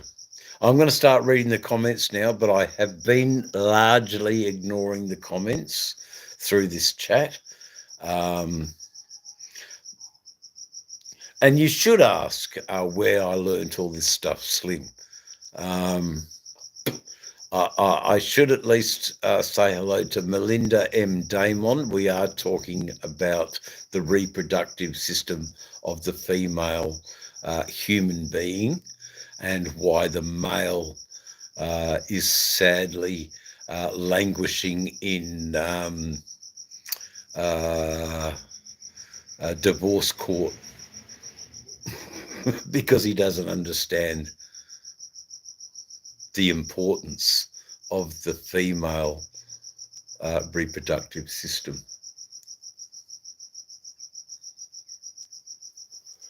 Now, I do, and that's why I'm single. Call me mad, call me a bigot, call me a spineless fucking stupid male if you want, and I'll accept all of that because I am that. But no child has come from me that has been unloved. I lost a child with my girlfriend in 1996, and that child was given a beautiful send-off, was given the most beautiful of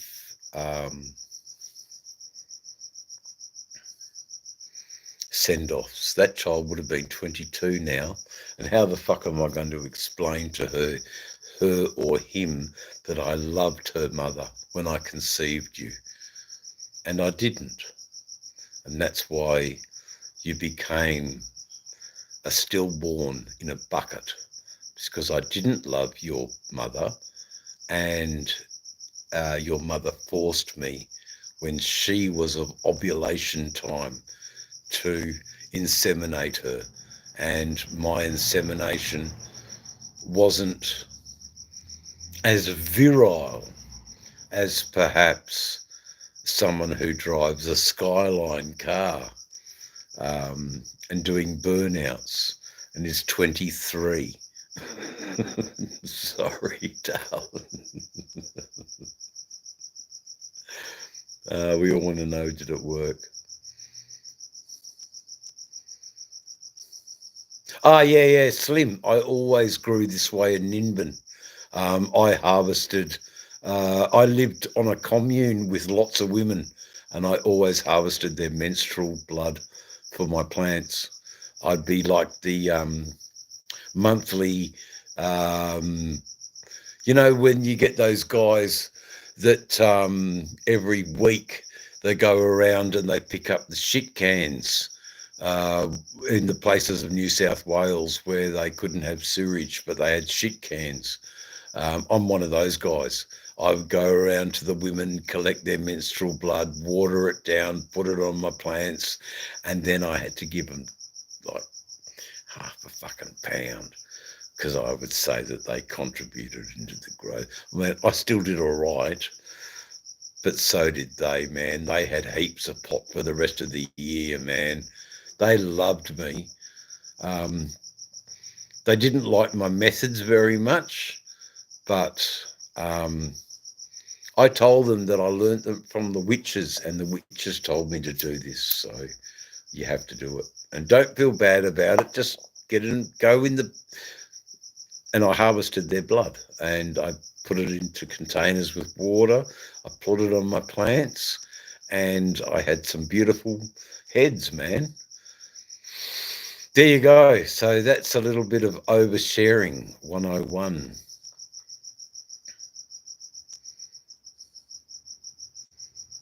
Yes, of course it did work, Rod. Is it Slim? Of course it works. The pheromones in the women's blood will change hermaphrodite into pure female. That is how strong the root system of a cannabis plant is, and is easily manipulated with the right coercive care of the plant. Yes, feed it full of fucking period fucking stench. There's a lot of blokes in Australia that hate that time when the woman's bleeding. But I will say this, Alice Cooper wrote the song Only Women Bleed, and I think he was touching on the subjects that I've been talking about tonight. They don't always bleed. There's 27 days that they're fantastic creatures who can complement us, but on that one day they're absolute dragons. And how do you tame your dragon? I ask you, chat, how do you tame your dragon? Do you go to the chemist and buy the sanitary pads and say, my dear, I hope you're comfortable? That's one way of expressing paganism. Strangely enough, men, if you do that, you're expressing paganism. I hope that your relationships prosper and thrive if you are willing to do that. If not, then I'll see you in divorce court, like so many other men here in Australia. Bitch, she wants child support now. Had you only gone to the chemist and bought those incontinence pads or those tampons, had you just shown some care to her monthly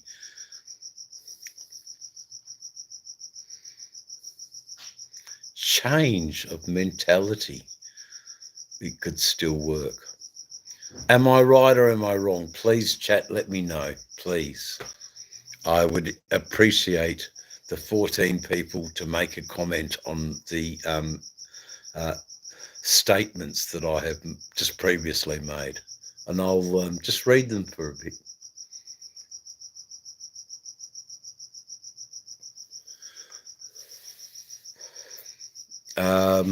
Slim, all I can say to your last comment was 1972 Norton Combat Commando. Had I not harvested the menstrual blood from the ladies, my plants wouldn't have produced 6 pound out of. So I got a pound a plant. So yes, it did work. And I had the blessings to go through the whole military operation, growing, harvesting, selling, buying. Yes, I had a green motorcycle, and that green motorcycle could have made me a bikie leader in Australia, or, as I chose not to be a bikie leader, I chose. Basically, when the bikies asked me to join their club, I went and got a Japanese bike and they never talked to me again. But they loved when I had my Norton and the way I carried on in Nimbin. No, it was cool, man. Chuck me helmet off, half face. I had me half face helmet and I'd take it off, stick it under my brake lever of my Norton, and that was the stand. Yeah, I give a fucking outlaws a bit of a nod going, yeah, you fucking never be West Australian bikies, you can't. But that's what I thought. But I never said it. Anyway, God bless you all. I'll have a look at the chat filter and see what new messages have come through. And I've missed a lot of them and I'm so sorry. Yeah, no, I've been in bike gangs before. Bike gangs are a bit overrated. Bike families are something to be talked about. So biker families are a little bit different to biker gangs. If you're part of an organisation and you're tuning in to the chat, one of the 11 that may be in a biker organisation, they have an uncanny way of revering their old ladies, man. If you're just an idiot gronk on the side, you shouldn't be at 2 a.m. at a bikie clubhouse, darling, really, and thinking everything's going to be sweet. Get the fuck out of there at 10 past 10. Go back to the bar and meet a stupid man who works selling shoes, for Christ's sake. Don't hang out with bikies at 2 a.m. in the morning. It's not going to go well. But if you had just hooked up with the shoe salesman at 10 a.m., you might have had a great, enjoyable night. You may have actually reached orgasm. You may have said, this guy can reach me to a spot that I need to be. I'm going to stick with him. That's it, man. No, it's all good, Fabia. You have no idea on the Australian culture of how we treat our women. and how our women treat us. You know, there are smart ones and there are fucking degenerates. Prevention is better than the cure, man. Fucking right. You know, you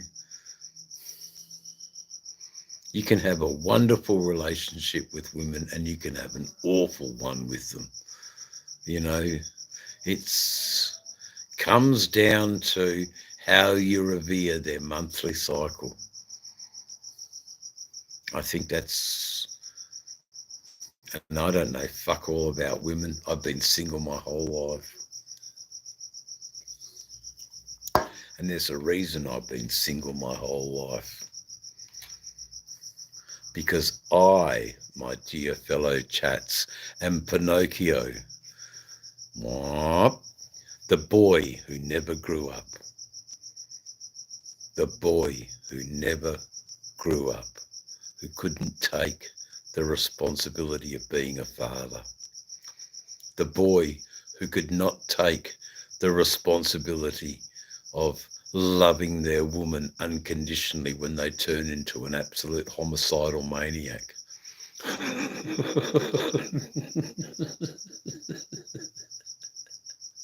Kyle. Thank you for joining me for so long, Kyle. I really do hope you got something out of the chat. I really do appreciate your War and Peace novel responses. They are long-winded and exacerbating to read, and I love them. And I do not ever want you to feel embarrassed at your literary skills. I think you are an author in the making. So Kyle Peterson, I think everyone in Dave's chat looks fondly to your upcoming novel. Please dedicate an hour a week to writing the novel. And you know what? The novel might be as simple as meeting a weirdo from Australia who just happened to have a slant bent on life that no one else is talking about.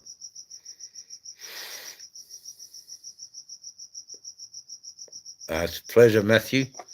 You get it.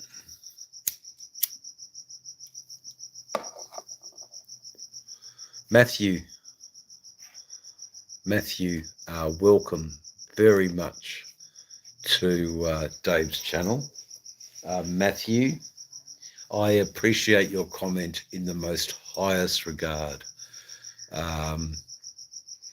Oh, Lolly, you've just absolutely missed out on me absolutely giving it to them.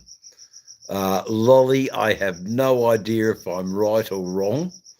I rely solely on you to, what's the right word? Correct the misgivings that I have been falsely taught by the witches' pagan circle, the coven of the silver thread, and how I should treat women.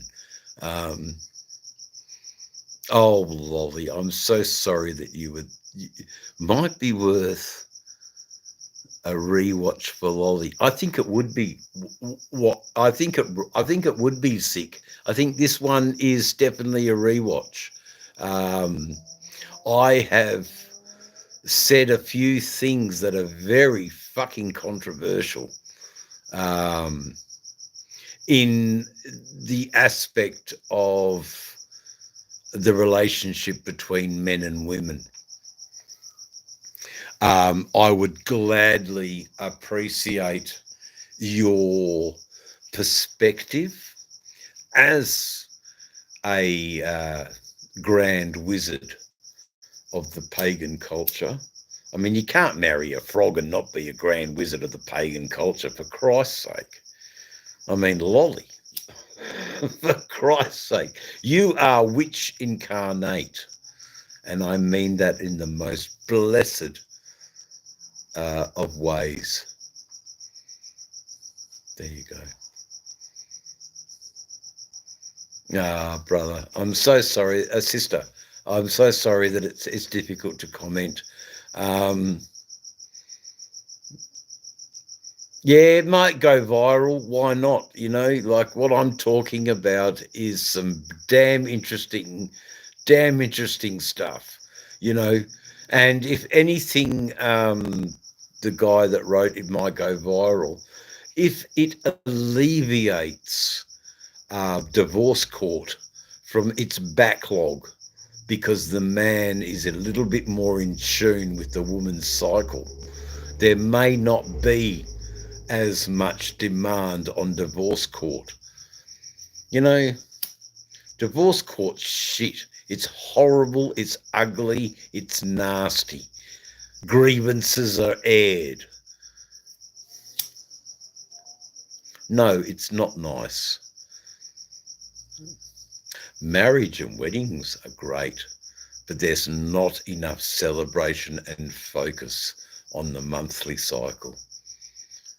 There should be a section where the man goes through the tunnel and is absolutely doused with red tomato sauce. Now, I am going to say that there are a few bikers that take their Red Wings patch very, very seriously. Let's talk a little bit about the Red Wings patch. I'm going to wait for a bit for some, what do we call it? 75. Oh, brother. Tony. You hear what I'm saying, brother, eh? That's a lot of money, man. I mean, do they realise the sacrifice that you made? I don't know. But you say and you state unequivocally that 75 grand was worth every cent, and it was nothing compared to having my children in my life. And Tony, you understand me wholeheartedly. No, it doesn't work out always as we thought it would. Here I was thinking I was going to raise a kid who'd be 22 now, and sorry, the kid's in a bucket. Deal with it.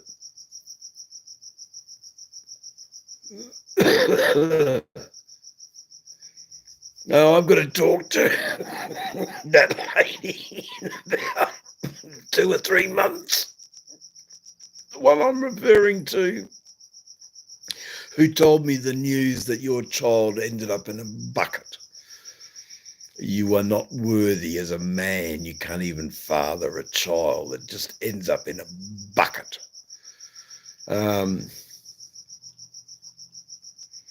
How do I talk to this woman? And how do I celebrate the fact that we recorded music together? Well, I can tell you right now, guys, I revere her every day. I talk about how she influenced my art practice, how I adore her for what the gift she has given me to be creative. I hope that works. But as for our child in a bucket, without a family, it's in a better place, man. That child knew exactly what to do when it came into this world, when it saw that light and into the egg, into her fallopian tube, and saw this woman doesn't like this man. I'm out of here. Into the bucket I go.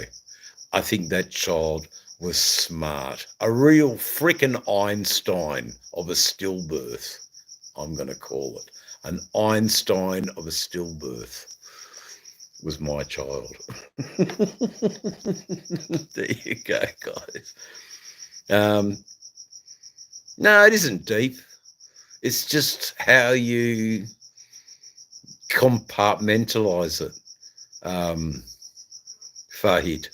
You know, that child was an Einstein of a stillbirth. That's how it is, guys. Yeah, fucking oath, man. That child knew that we weren't going to be a partner and a loving family. That child sensed that we were never going to be the family that my child deserved. So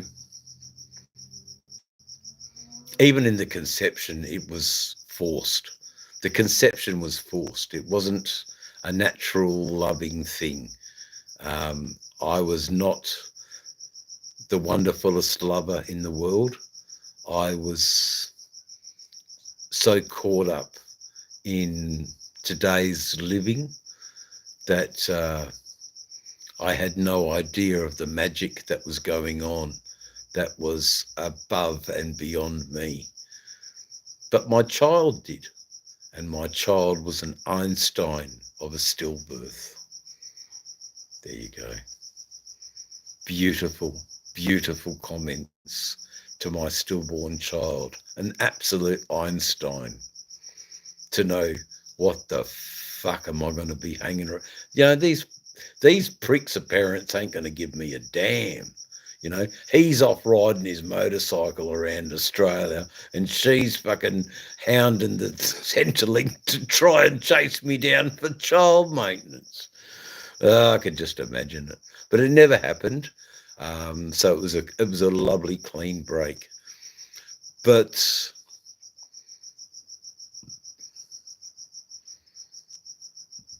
I struggled for years. I think now that the child would have been 22, I have a different perspective on fatherhood. And in my case, it's failed fatherhood for reasons that are beyond me. Yeah, I think that child was an Einstein of a stillbirth. What a beautiful, beautiful. Yeah, I know, Lolly. Anyway, interesting comments that we're making here on Dave's channel. It's very controversial tonight. Not for everybody's palate. However, the palate is what it is. And to the fathers and the mothers out there who are in the chat, my untold respect for seeing it through. In fact, if there was a love heart I would press the love heart for you. Wonderful human beings that you are. Yeah, not everyone's cup of tea, man. You know, like I can get that. I can get behind that. What I'm talking about isn't for everybody.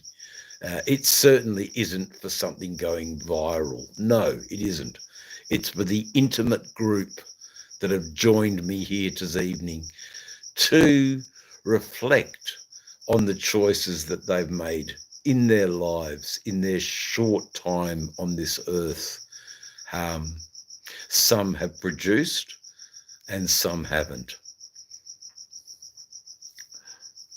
Well done to all who've contributed to being a human being walking on our planet. I think I'm going to end the chat there with that. Should I end the chat, guys? Or you are enthralled here in my Support 81 jacket before I hang it up because I can't wear it anymore. It's too fucking small. Oh no, my vape's run out of power. Oh my gosh, I'm gonna have to smoke a cone. Oh, the shame, the shame.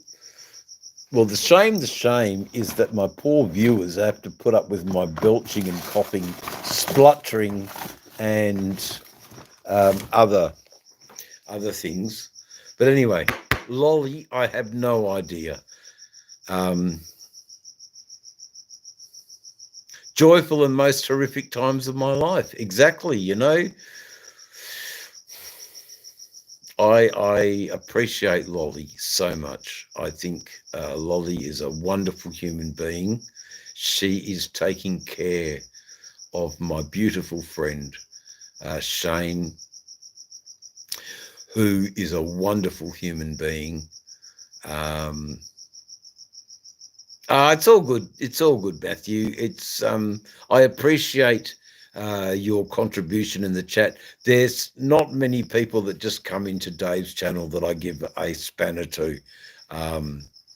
So come on, brother. I think I've came all over you, son, without using a Kleenex. Bang.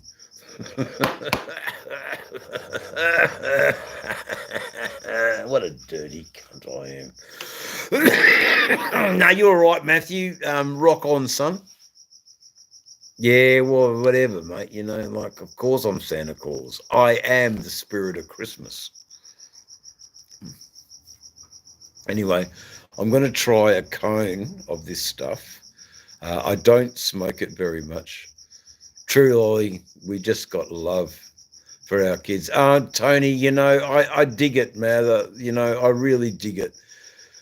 You know, I think this where this chat's going is that I want to show you that although my child never survived, 22 years after, I still think about that stillborn. I still think about the love I would have had, unwavering, for that child. Wesley Pipes. There you go, Wesley Pipes. So it's a tiny little cone. It's got a little bit of cannabis in it, and I really should not be smoking it. But yeah, Lolly, I don't know where I'm going with this chat tonight. There's been a few stories. I think it's a rewatch. I really do. I think if you've got a few minutes to spare, rewatch it. I think there's been some interesting things and some interesting comments that I've talked about with the fairer sex and how I negotiate with them and why I am so selective of them and why they should be so selective of me. You know, no one wants a grandmaster as their partner.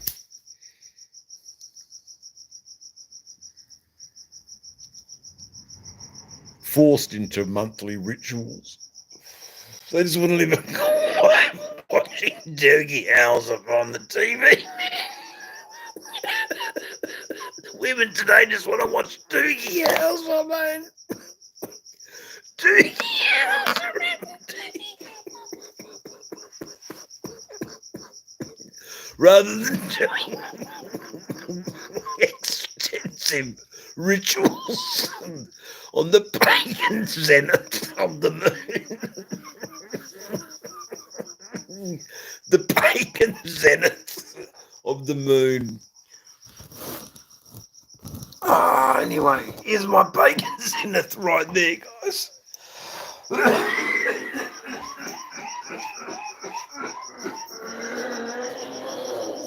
Oh, so disgusting. Fucking hell.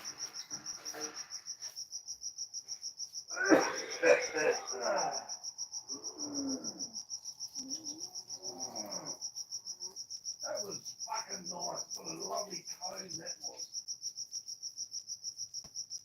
Oh man, that ripped my dick off.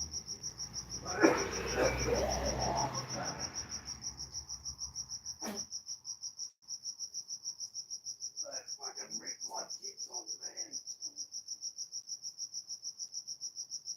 Ooh. Anyway, Thank you, one and all. A most controversial live with the backdrops of my motorcycles. I don't know how cool I am. I really don't. I have no idea how cool I am. I know that Matthew is pretty cool, man. Like, you said the right things, brother. Matthew, I encourage you to go and have a look at Dave's channel. Like, subscribe, get involved, Matthew. There are so many YouTubers on this platform. I doubt any are talking about the topics I'm talking about. If that's your bent, motorcycles, pagan worship, and mushroom psychedelia, you've come to the right place, man.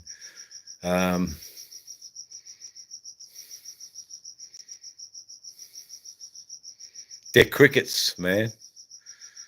There's nothing I can do about. The crickets are just here. Appalachia, whatever the fuck you are. I don't even think you're from southern fucking Georgia anyway. But anyway, I'm not going to diss anybody. I love everybody who's made the effort to make a comment on Dave's channel. I really, really do. You're all amazing human beings. My power is running out.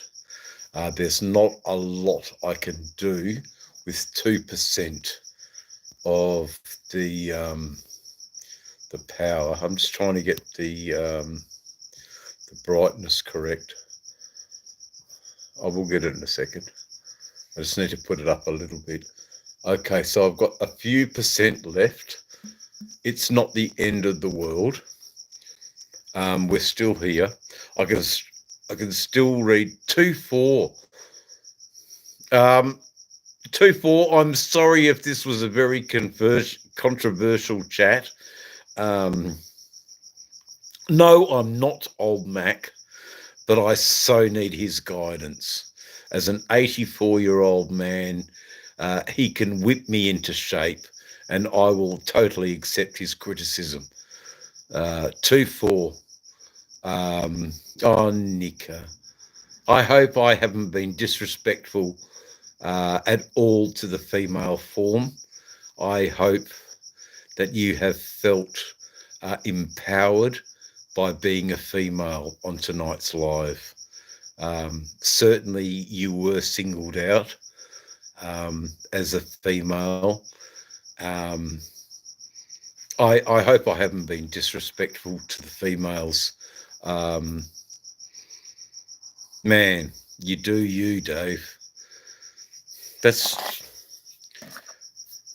all I can say, Lolly. I can only be me. Anyway, the doctors won't let me leave until next Thursday, so you're going to have to wait a little bit before I can jump on the bike and you can ride vicariously through me. However, I will be talking at great length about how the Indiana people can ride through me and see the Australian landscape. So that's why you have to see 5 minutes of road, because the Indiana people want to see what it's like to ride in our country. And if you don't like it, well, I'm sorry, but you just have to put up with it, because the Indiana people are far more important than you. I love it. Of course, it'll be wonderful. Absolutely. 2-4, I love you, man. Absolutely. Just total respect for you. 2-4. Men don't talk like you more. Men should open up more and talk. Yeah, well, Tony, sadness to them. They're missing out on being a true male, where I am revere in being a male. I'm not the top dog. I'm just the runt of the litter, given up at birth. But I can tell you what, I'm a feisty, barky runt. I'll let you know exactly who I am. There you go, the runt of the litter, Slim. Never has there been or ever will be anyone like you. So just be yourself, unknown. Look, I know that. I know that, Slim, and I encourage you all to perhaps think about your own YouTube journey. What a wonderful way to coming to the end of one's life, which I am, and I've totally accepted that, to be able to make a modern day memoir. I think this chat tonight, the 3 hours that I've been talking to you about my loves and my lives and my philosophy around yin and yang, the woman, the man, I think it's been very cathartic. It's been very, I mean, people spend thousands on psychology bills. And here I am talking to a camera.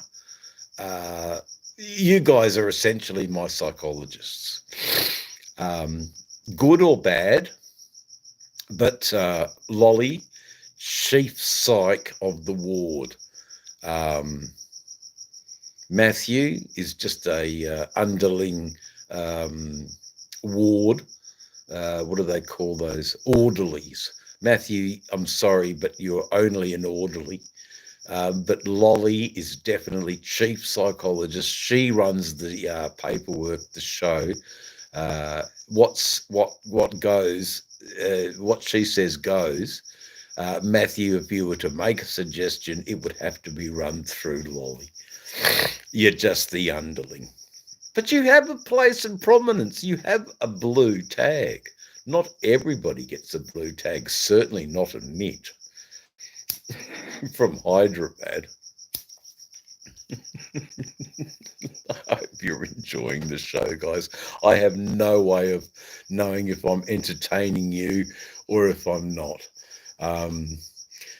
Maybe I'm too much for some people. Maybe I'm just the right fit. But I've had a look at other people's lives. It was a very good thing to do. And I found that people weren't as honest on their lives, and they were guarded, and they were protective of something. And why are you here on my YouTube? It is about me. I am the you in this tube. So I can't lie to you. I must divulge what is going on with Dave in Dave's channel. And I totally enjoy that. If it isn't for you, there's a lady called Karen from Hawaii, or Hawaii, and she's awful. But if you want that, you might gravitate more towards her. I told her, please don't worry about the world. Just set an hour aside every day to concentrate on some ramblings of words. Write them down in an formatted arrangement. Just write them on a piece of paper, just words and then concentrate. Reread what you've written on your novel, and you have a litany of words now you can choose for when you write and explain your story. You have some alternatives that you have just plucked out of your head, but subconsciously your head has been thinking about the story. Anyway, it's just a one way to be an author. There are many rituals. And yes, perhaps I might write a book. I might put the proof behind the pudding of authorship, writing a book. Now, the way I can only write my book because of my syntax and grammar and dyslexia is to actually vocally speak and record my novel that way, and let the stenographer go through the audio of the book to put it into, and if that costs me a couple $100, so be it. That's the way to write the novel for me. I have a phone, I have a voice recorder, I can regale the stories for the novel.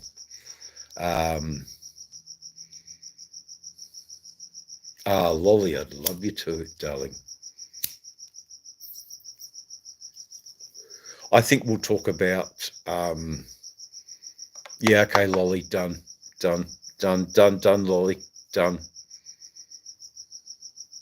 No, she's no comic, Tony. It's not a comic at all. It's probably more a survivalist. I think Frog would get a lot out of my motorcycle history. And I think that's what the title of the book is. Or we could work with that a little bit. My life on a motorcycle. What was it like to be on a motorcycle? You know, the Motorcycle Diaries. There's a few titles that we could shop around, but it will be essentially, you know, what drew me to motorcycles in the beginning, what propelled me through my youth to yearn for motorcycles. Even when my dad brought home the new motorcycle and I had to touch the motorcycle on the exhaust pipes and get 3-degree burns, I still wasn't scared by motorcycles. I just knew never to touch the motorcycle exhaust pipes again. Mistake. But anyway, look, I'm glad that my dad had bikes when I was such a kid, that I could, I mean, they were shitty fucking Hondas for fuck's sake, but that's beside the point. My dad had no class as a motorcycle. He was such a square. He had no class, and here I am riding around on this. His son is riding around on see-through, chopper fucking U-Butte. He had no idea, my poor old dad. He was just a conservative freak through and through. And I don't resent him for that, but I am calling him out for being a conservative freak. I mean, to everybody else, he was the wild man because he rode a bike. I'm calling him a conservative freak. He rode a Honda. You know, he could have had a Triumph and rebuilt it at his mate's place, you know, sat around, left the missus to her fucking, you know, monthlies and gone off and been actually kind to let, you know, his missus have her monthlies and, you know, gone and worked on the bike and brought it home so he could inspire the children to build their own bikes. I may have been a better mechanic had my father done that, but his refusal to do that and to be a square and an academic who rode a motorcycle, unbeknownst to him that he was having such a huge influence on his adopted offspring, even though my brother rides, he'd be interested to hear that take on it. You know, is my brother greatly influenced by my father's motorcycling? I would like to have that debate with my blood brother. Well, he's my adopted brother, but the son, blood son of the father that raised me. I would love to have that debate with him, actually. And I would say that stupid old cunt of a dad had no idea. He could have shown us and taken us through tech school. You know, but no, it was, you know, no. But anyway, I digress. Oh, yeah, no, he had BSA Bantams before he met my mother. So that's why at least I still love him. At least he rode BSAs. I mean, if he had been a Honda man his whole life, I could happily disown him. But he did ride BSA Bantams. So I struggle in disowning my father. For teaching me all about motorcycles. And what a stupid thing to do, 8 years old, when my dad comes home, parks the bike under the veranda, and what does old Davo the idiot do? Oh, well, it's a bike, and I go up and touch the exhaust pipes. Oh, God. Talk about I don't know. I'll never forget that. I can't remember the pain, the level of pain, the exact thing, but I know that I did it. And that's a wonderful. We were talking some good stuff, guys. You know, we were talking some fucking pagan, down to earth fucking shit. I've got one in the chat right now. I will wait till we get a few more people, but we're back. We haven't finished this discussion. We have not. And I was just thinking about it while I was off. And what I was thinking about was how what I'm talking about. How would a judge react in a court of law going, actually, the plaintiff and the accused have come to an agreement where the plaintiff has actually agreed with the charged in the fact that the charged now, what's the right word? The charged recognizes the monthly menstrual system of the plaintiff and will respect and forever moving forward. And they've both come to an amicable agreement where no child maintenance needs to be paid or demanded, because the man will seek his retribution every month while he waters his medicinal cannabis plants. That is to be put in law. There you go.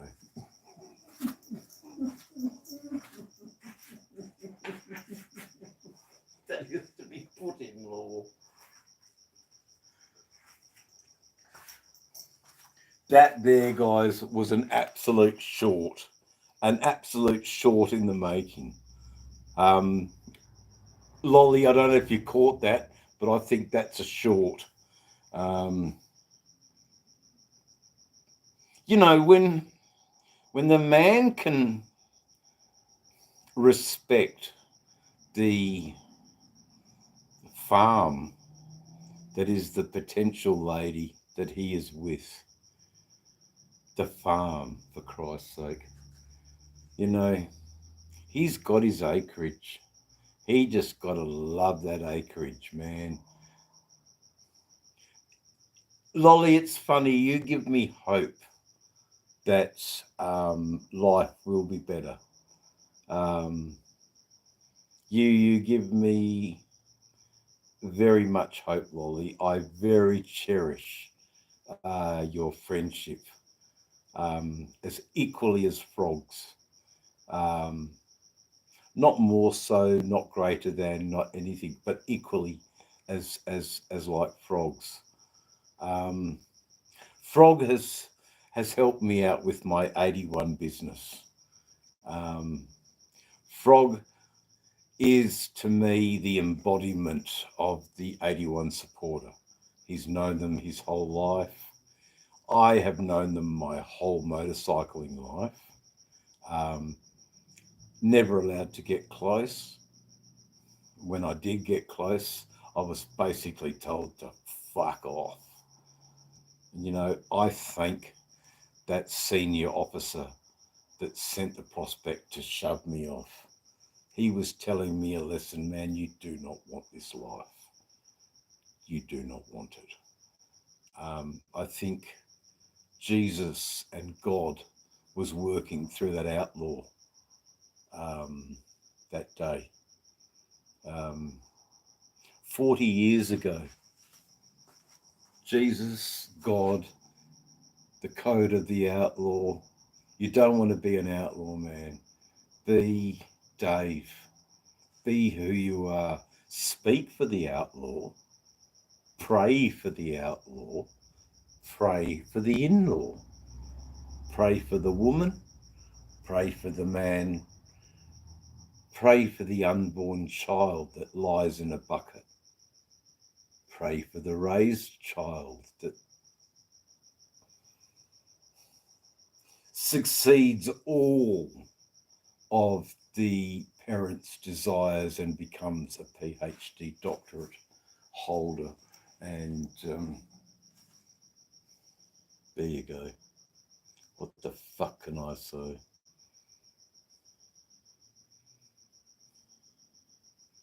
Some are good, and you know what? Some are righteous, Lolly, and I am only talking to the righteous. I know that here in Australia, I've been singled out in chats. Like, who the fuck does this self-appointed fucking dude think he is? Do you know, not one angel has asked me any questions. And I've been doing this for a little bit while now. I've never said that I was a member. I have always said that I'm a supporter. And in that line of support work, that extends to reaching out to the elderly biker that can't ride anymore and asking the question, do you need your incontinence pad changed whilst you sit in your excrement for the last 2 weeks? Just looking for my papers.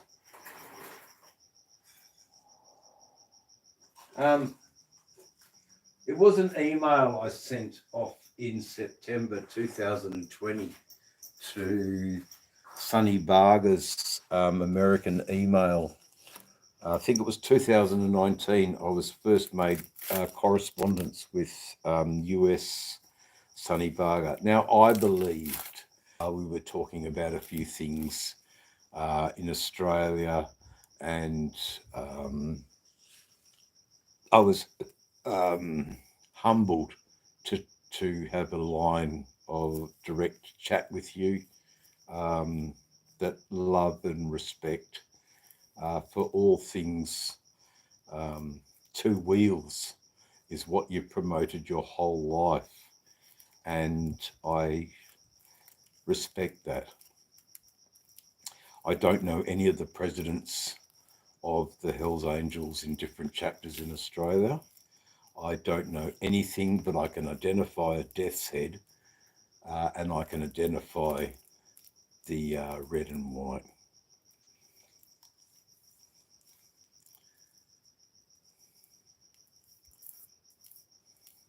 Saying that, though, when the red and gold steps into the room, respect is shown on my part. I think I do old school brotherhood well. I'm not in for the gangsterism of today. I just don't have the money for that stuff, nor do I need to. I've got my nice bikes. Sure, people might want to say, well, we're going to take them off you, Dave. What are you going to do about that?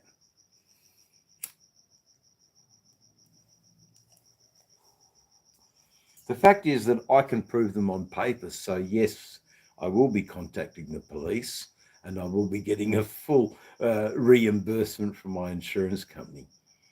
But I tell you what, you'll probably end up doing a stint in jail for auto theft. You'll never get to where you want to get to. So work hard, get your bike, don't steal. Get your bike. Have the pride in owning your bike by your hard work. People in the chat often ask me, what advice can you give me, Dave?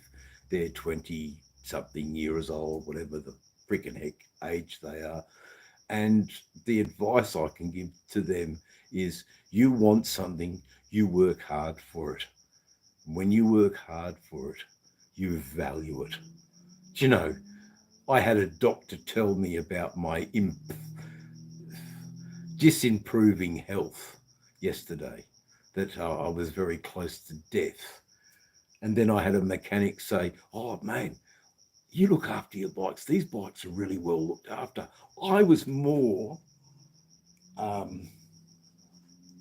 respondent to what the mechanic was telling me than the GP, about. So I valued what the mechanic said and disvalued what the GP was saying. I didn't give a shit what the GP, the fact that I was told by a mechanic who sees bikes every day, rah, Dave, you look after your bikes.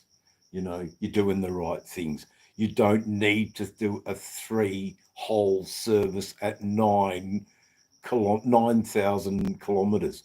But hey, we're going to call you out at you give a shit about your bike. You don't just do, you do the full service because you know what your bike can do and you want your bike to last. There is nothing worse than having a bike with metallic fragments in the oil scratching the bores. Now, if you change your oil regularly, you don't get the scratching on the balls. So I would like Salty Badger to back me up there with that statement. If you change your oil regularly, the metallic filings in your oil will not scratch your bore. And you don't want to scratch your bore. Anyway, Tony, what am I going on about? I have no idea. I'm going to put the Sunquist glasses back on and try to read through rose-coloured glasses what you were trying to say to me. Well, the only thing I can read is Lolly going truth. I don't need to read anything else, man. I'm sorry I just did not respond to your comments, but when Lolly says truth, am I the Messiah? Perhaps. Like a bastard. Just be nice to your partners. Treat them with the dignity and respect they deserve. And that goes both ways. If you're a female rider and you love your man will treat you with the respect and dignity that you deserve. And if he doesn't, get the heck out of there.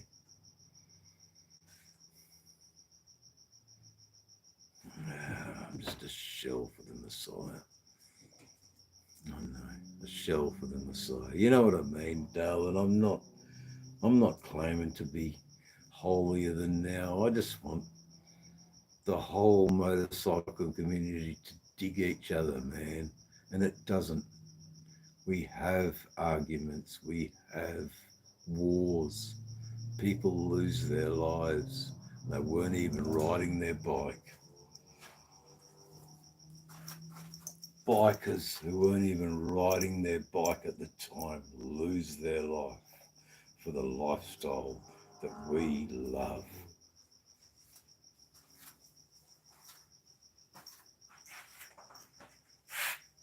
It looks like him, yeah, that's him. Off the cuff. It looks like him, that's him. Boom, lost his life.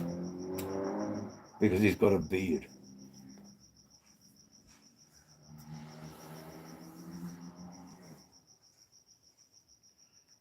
Welcome to Dave's channel. Western Australia. Apparently the bikies over here blow up ex-coppers. Apparently the bikies over here blow up pubs. Apparently the bikies over here are not to be fucked with. Well, I've had my little fair share of all of that when I was a younger man, and it was too scary for me. I didn't need to go and spend 25 years in jail, so I backed away. Am I a coward? Yeah, maybe. Am I smart? Yeah, maybe. Am I don't know. I backed away from it, man. It was too forlorn. It's all or nothing, and you must give your all. If you respect your organisation, you will give your all for your organisation. What the hell would I know anyway?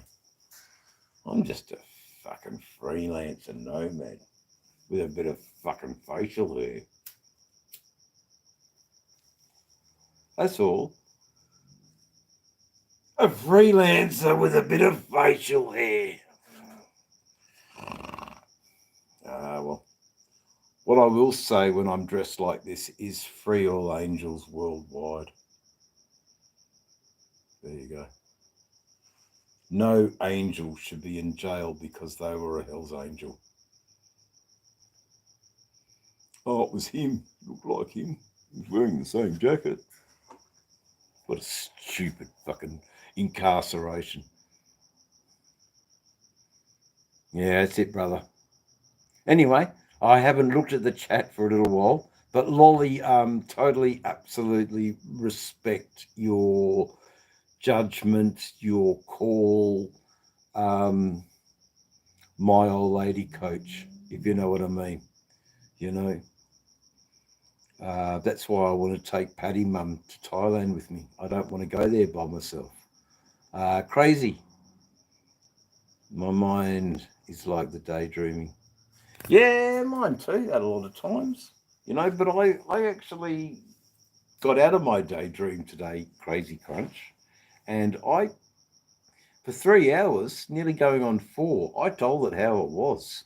Why men are missing out on 85% of enjoyment with their partners, because they won't hold the ritual, the monthly ritual of harvesting the menstrual fluid for the growth of their marijuana plants.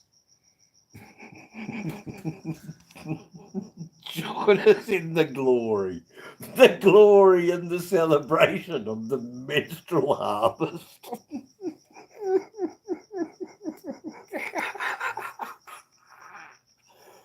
And then the menstrual harvest then gets poured on our plants, and they will stay female, but stronger, virile female, and support much bigger yields. Now, that can either be good commercially or good medically when you're trying to get your yearly harvest in.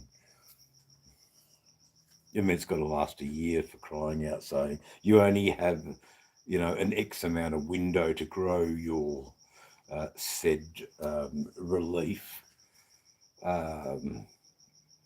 Sure, you're going to have, look, that's the argument. I totally believe that's the argument.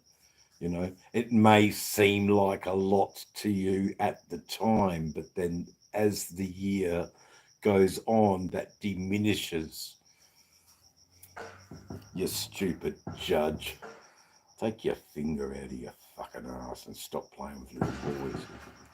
Anyway, we won't go there.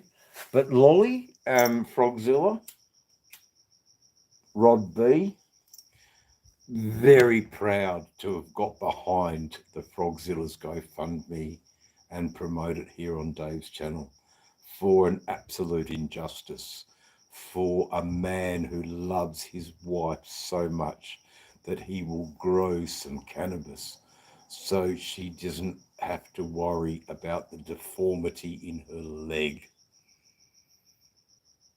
the anxiety of going out into public looking like Clotherhump the Freak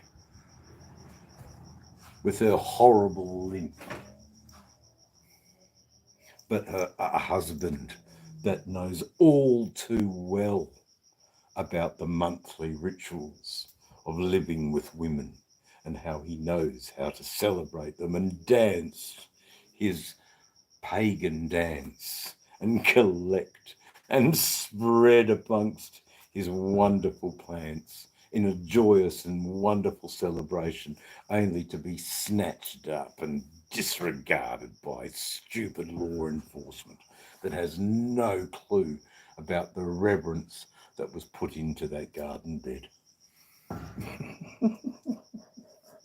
Oh, geez, Lolly, please play that in court. Exactly what I just said.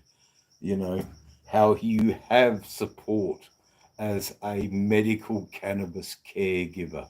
You know, you can't afford the benzene opiates that your doctor says that you should be on, that have a detrimental effect to your kidneys and gallstones, where cannabis doesn't. And there's no provision in this state to have blah, blah, blah. These, you know, we were just doing what was right. We were self-administering. We weren't abusing. We weren't selling.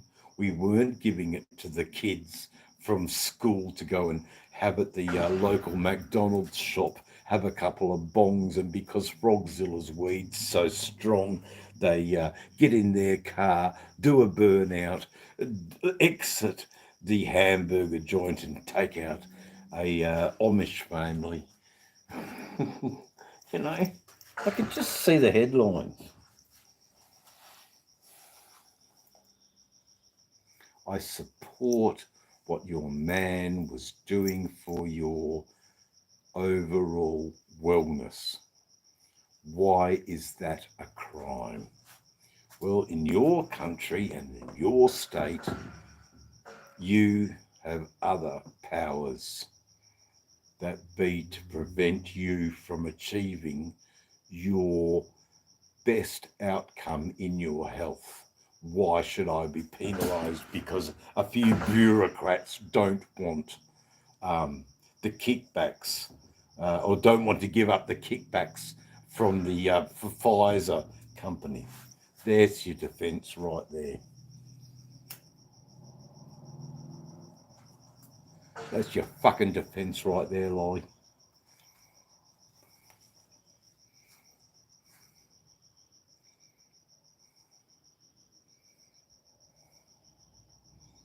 I'm sorry for not reading the chat. What an interesting chat it's been for 4 hours. Well, no, 3.5. A little over 3.5. I like to exaggerate, you know, that I'm so, you know, War and Peace didn't run this long. Giant with, what's his name, didn't run this long. The Gone with the Wind. Gone. Gone with the monthly cycle. I don't know what we're going to call this chat. Oh my God, Gone with the Wind. Oh dear. What the hell are we going to call this chat? So I implore the chat, the 11 that are in the chat, give us a title for the overall shtick of tonight's chat. Was it a memorable chat? Was it a blasé chat? Was it an absolute drunken rave? The monthly cycle. Thank you, Lolly. What can I say? The monthly cycle.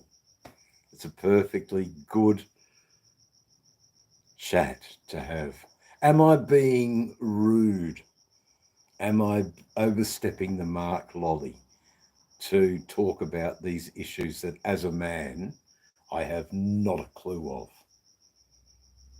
No.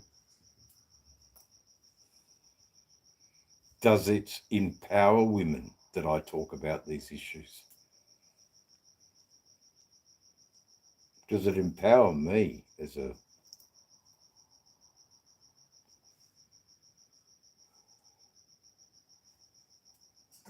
Yeah, that's what I thought, you know, like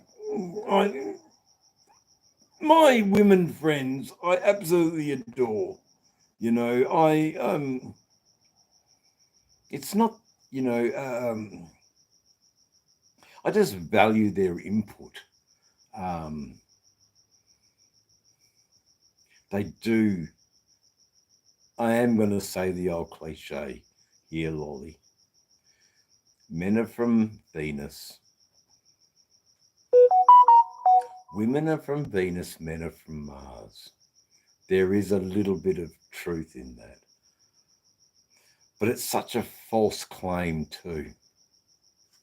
It's a stupid claim. Men are from Mars and women are from Venus. It's a stupid claim. We can ride through the same air.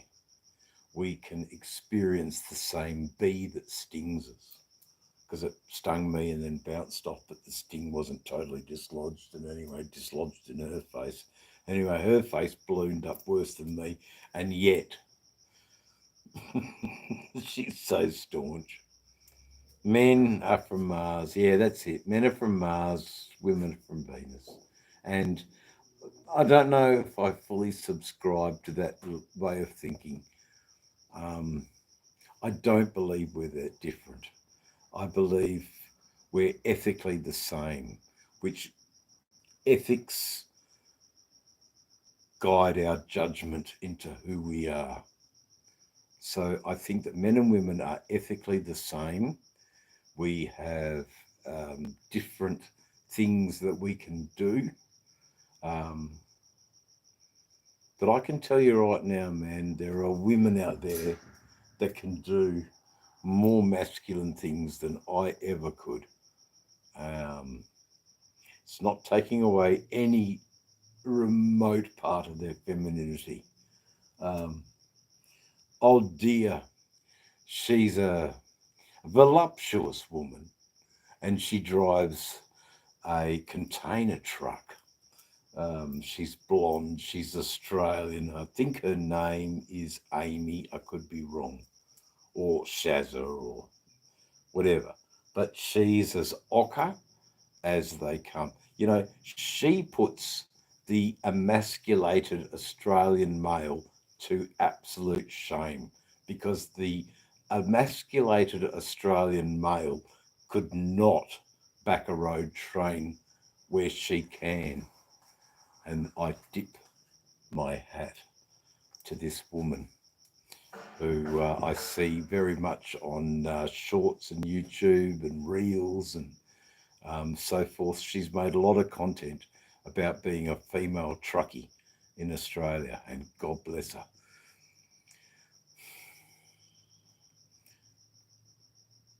Perhaps the women might criticise her level of femininity, but she's in a tutu with makeup and in a beautiful pink dress with a lovely cleavage showing, and she's driving and operating the Kenworth cab over.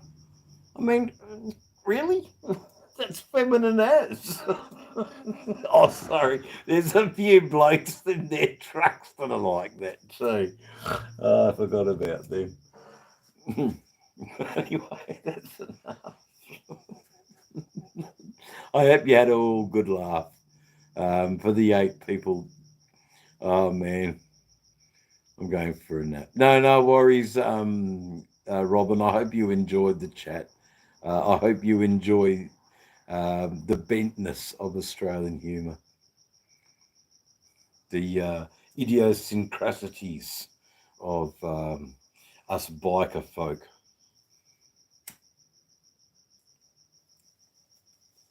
I think it's been a great live, to be honest. I'm so glad you joined us, Robin, to catch a little bit of it. I'm so glad you joined us, Sick. I'm so glad you joined us, Tony. Lolly H, I'd be absolutely in a world of pain talking about the issues I've been talking about on my live without you at least being in the contributing circle, where you can pull me up when I say the most stupid, masculine driven shit and tripe without being equal and thinking of the both sides. I appreciate the fact that women are in Dave's chat, who have more of a clue to correct me if I am making unfounded statements. But I'm pretty sure cannabis, sativa, female, grows better when it's fertilized with monthly menstrual fluid watered down on the plants. I am absolutely positive of it. It does something to the dope. It makes the connection with your lover even stronger when you smoke that joint, that you know that for 9 months your woman was giving, you know, her allotment to the growth of the beautiful plant, and had it not been for her contribution, the buds wouldn't be so virile. Oh, yin and yang, male, female, working together in unison in the garden. There you go. Crazy. Crazy. I am a bit crazy, but crazy, you are welcome here. And crazy is very, very welcome here. Definitely. Tony, very, very welcome here. Robin doesn't have to go, but if he is that tired, I must be entertaining because he can't take the fervour and the pizzazz and the smoke and sequence of Dave's channel, and it's all too much, and he just wants to turn off and mellow out. Usually people watch Dave's channel like counting sheep. Counting sheep and falling asleep because it's so darn boring. But anyway, I've had a great chat. I've connected with you guys. I can't leave until tomorrow a week when I do the last of my health tests, and I'll request the 2 months to see and connect with my loves and my people who, for the last time in my life, perhaps. I think that's important. I'm willing to do that trip again across Australia, whatever the cost it may be. I will do that trip for my beloved friends. I will do that trip to make perhaps the last hurrah at making some music and making an album. In my day-to-day life, every day, I am constantly thinking about the new repertoire of songs, how I want them to go, what are my lyrics, what are my... And I thought of a few lyrics today for a brand new song, and I feel I'm ready to go into the recording studio and be just as arrogant and self-opinionated and outspoken that I need to be. Why not?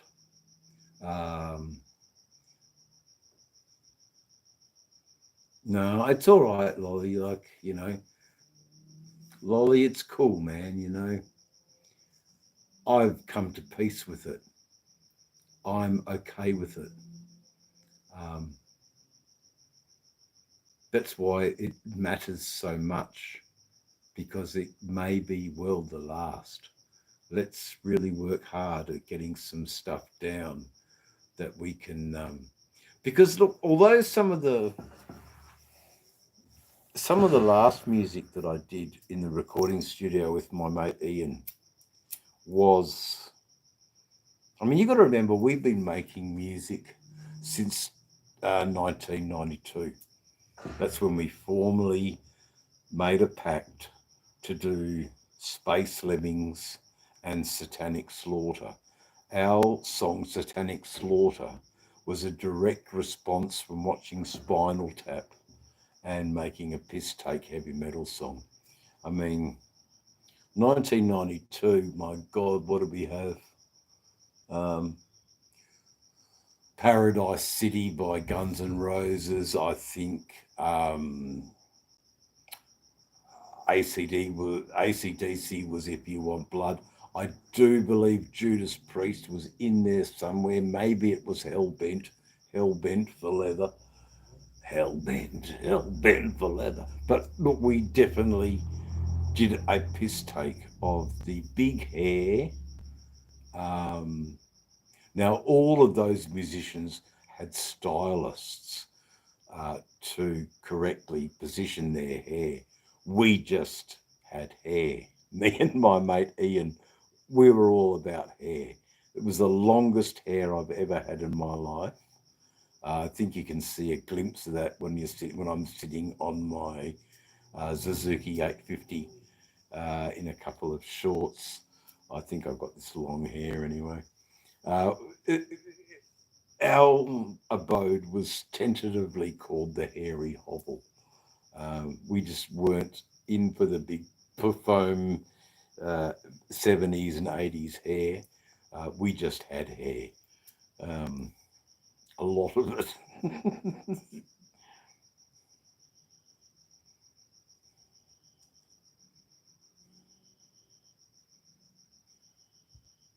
Yeah, I know, Tony.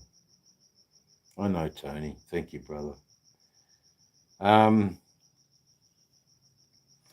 My shoulder is a bionic.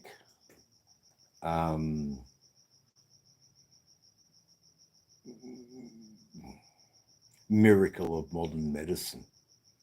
How I've got my shoulder to actually lift down, press the clutch in, is very much a modern medicine miracle. There is a live where I talk about it. I won't go back into it. But yeah, I really appreciate that, Tony. I really appreciate that, Tony. I know that you guys are there and you waltz in and out, and you do go on about your own lives, but you've got me in the background raving on, waxing lyrically. It's humbling, it's fascinating, it's fantastic, it's scary. What the fuck did I say? It's all sorts of myriad of emotions that I run through within a 4-hour period. How lucky are we, you know? One, I'm sharing. I don't feel I need a psychologist. Two, I get instant response. Just fantastic.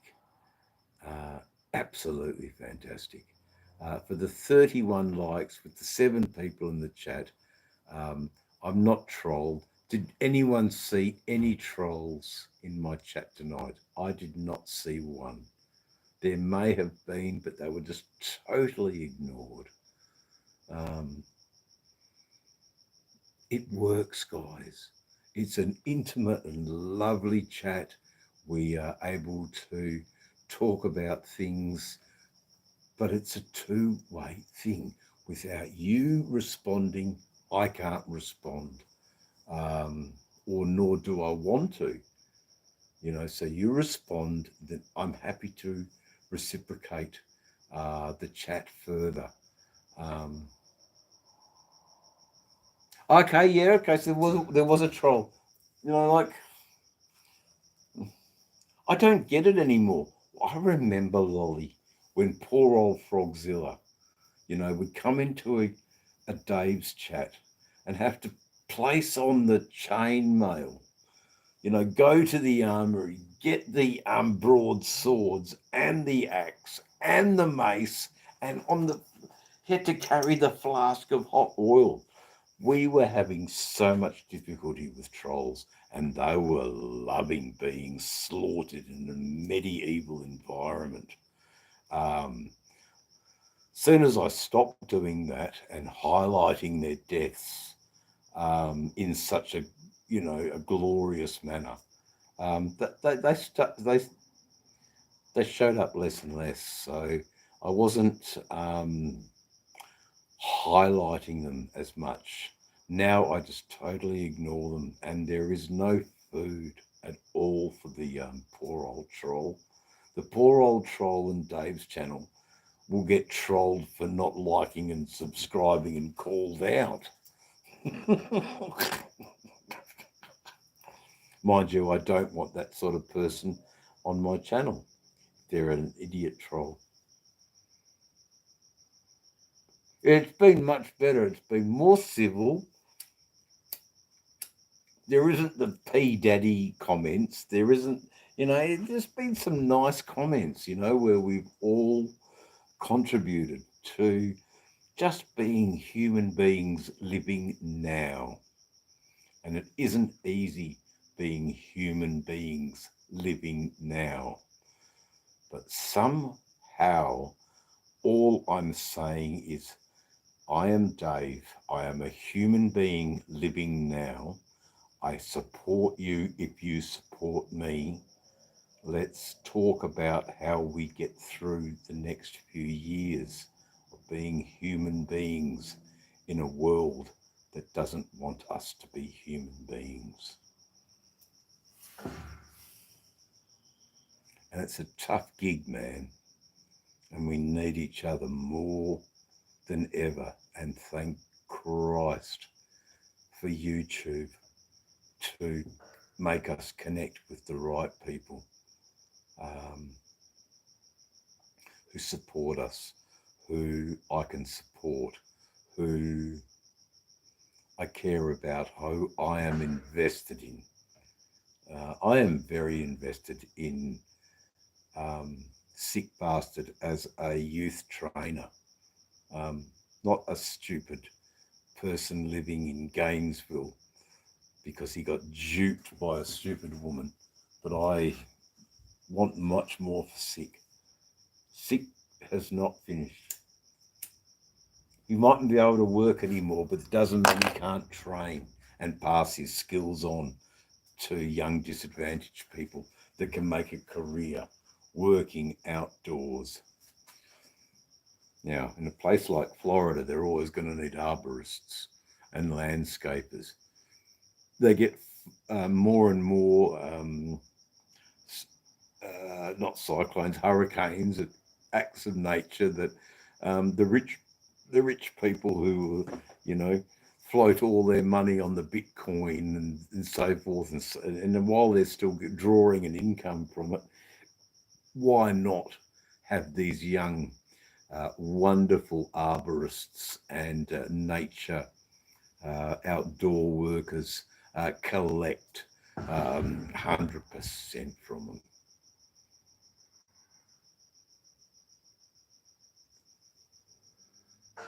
Oh man, Sick is old. He's lost his way a little bit, Sick's lost his way a little bit, and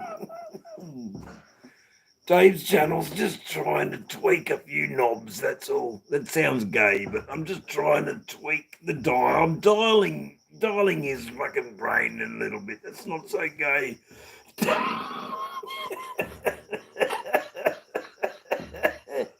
Just tweaking the knobs a little bit. There you go, Sicko. Tweak your knobs, brother. Just dial you in a little bit, You're such a good dude. Brother, I know.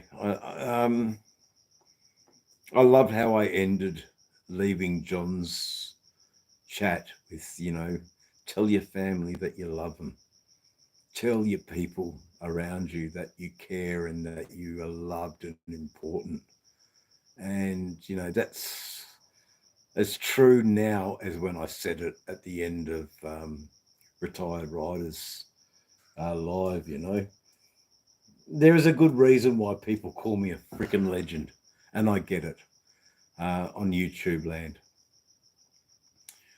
But I ain't no legend. I'm just Dave at Dave's.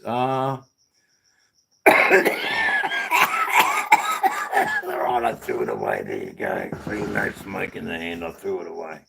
It was half a fucking dumper too, the cunt. I'll open the gate and go and get it after you're gone. No, I know what you mean, brother. I've actually spoken to the doctor about it. So I'm going to have to go on a treatment. something like Champex or something a bit more stronger. I'm talking about actually blocking addiction. I need a drug that blocks addiction. So it's a little bit more serious for me. And I'll explain my beliefs by going, I know the risks, I'm dying already, but I still continue to do it. What the freaking heck is that? And I'm going to say it's an addiction problem. How do we treat the problem of addiction? Surely there must be a drug that can flog the mind to that addiction. What is the drug? Give it to me on the pharmaceutical benefit scheme, please, for $6.30.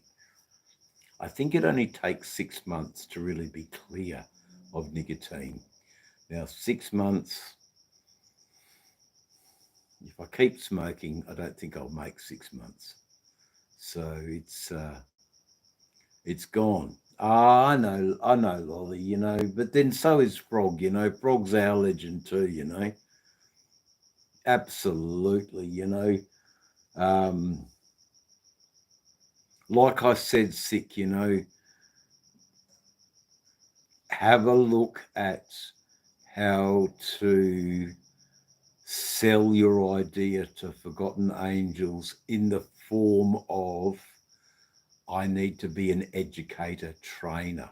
Now that I was thinking about this, you may need to get a certificate in training from, because you've got certain skills already, but you don't have the qualifications to allow those people who are trained under you to receive a qualification.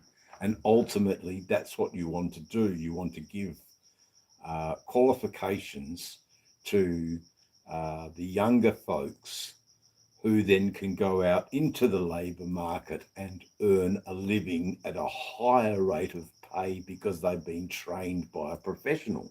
If they're just a gronk trolley pusher at Walmart or Walgreens, how are they ever going to get ahead in America? But some of them might get ahead in America because they've been trained by the very thorough, Jersey spoken, thick accented, sick bastard who considers all sorts of possibilities within the working environment on a day-to-day basis whilst using a small chainsaw. Oh dear, I've just cut my head off. But anyway, Sick will prevent you from cutting your head off. It's just how you coach it, brother. I think you're going to need to do a training course yourself to become a trainer. I think then you are a valuable asset to Forgotten Angels because you're thinking about their long-term employment capabilities to get out of Forgotten Angels and buy their own house because they're in such demand because of the skills that you have taught them. Not everyone is going to be wanting to climb trees. Not everybody will enjoy paving, but one or two might enjoy what they can create with their paved stones. Not everybody is going to be able to build a drywall. Some may well be better suited to IT positions. And, you know, you've got to make those decisions. You see what a person's capable of doing. You can't fit them all into one pigeonhole. It'd be nice if you could. You all the work and all know it's no soup for you. But it's been an interesting chat, Motorborn Virginia. I don't envy you rewatching the 4 hours, but my God, the topics that we talked about this evening. Motorborn, all I can say was, why were you sleeping when we were talking of such great things about our better halves. The female of the species is more deadlier than the male. There you go. The female of the species is more deadlier than the male. Oh, brother, you don't have to watch it. Look, I'll rewatch it and I'll make a few shorts out of some of the more poignant comments that I made, especially concerning witchcraft, pagan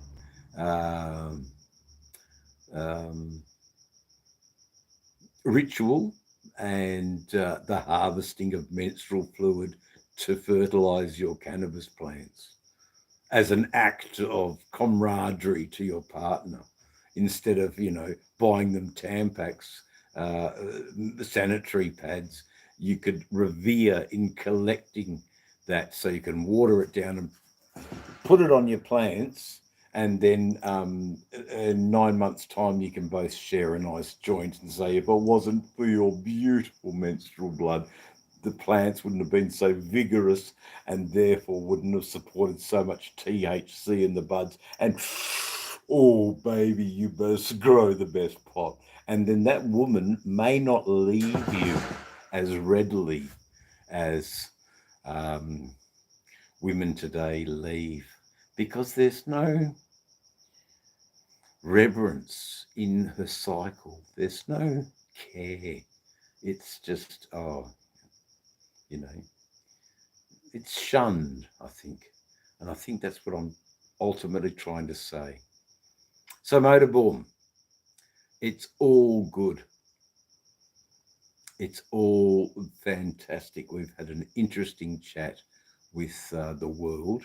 We've done a little bit of globe trotting. I'm so sorry, guys. I'm so sorry, guys. I lost. Something was happening.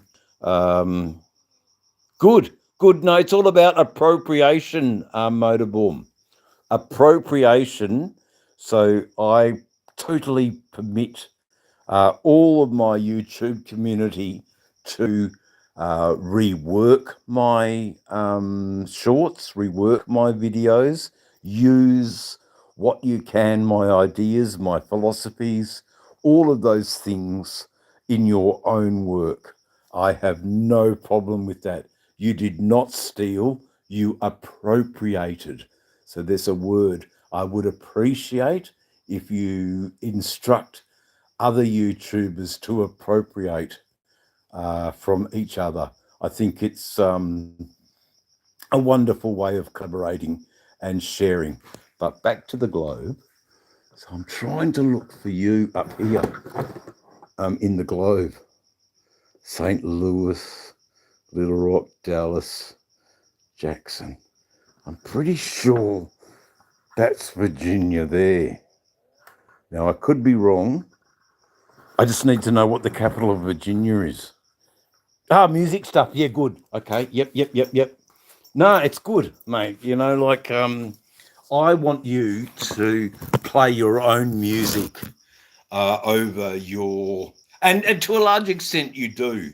Your music has featured on your YouTube channel more than 10 times. It's noted by me. Yeah, I think it's great.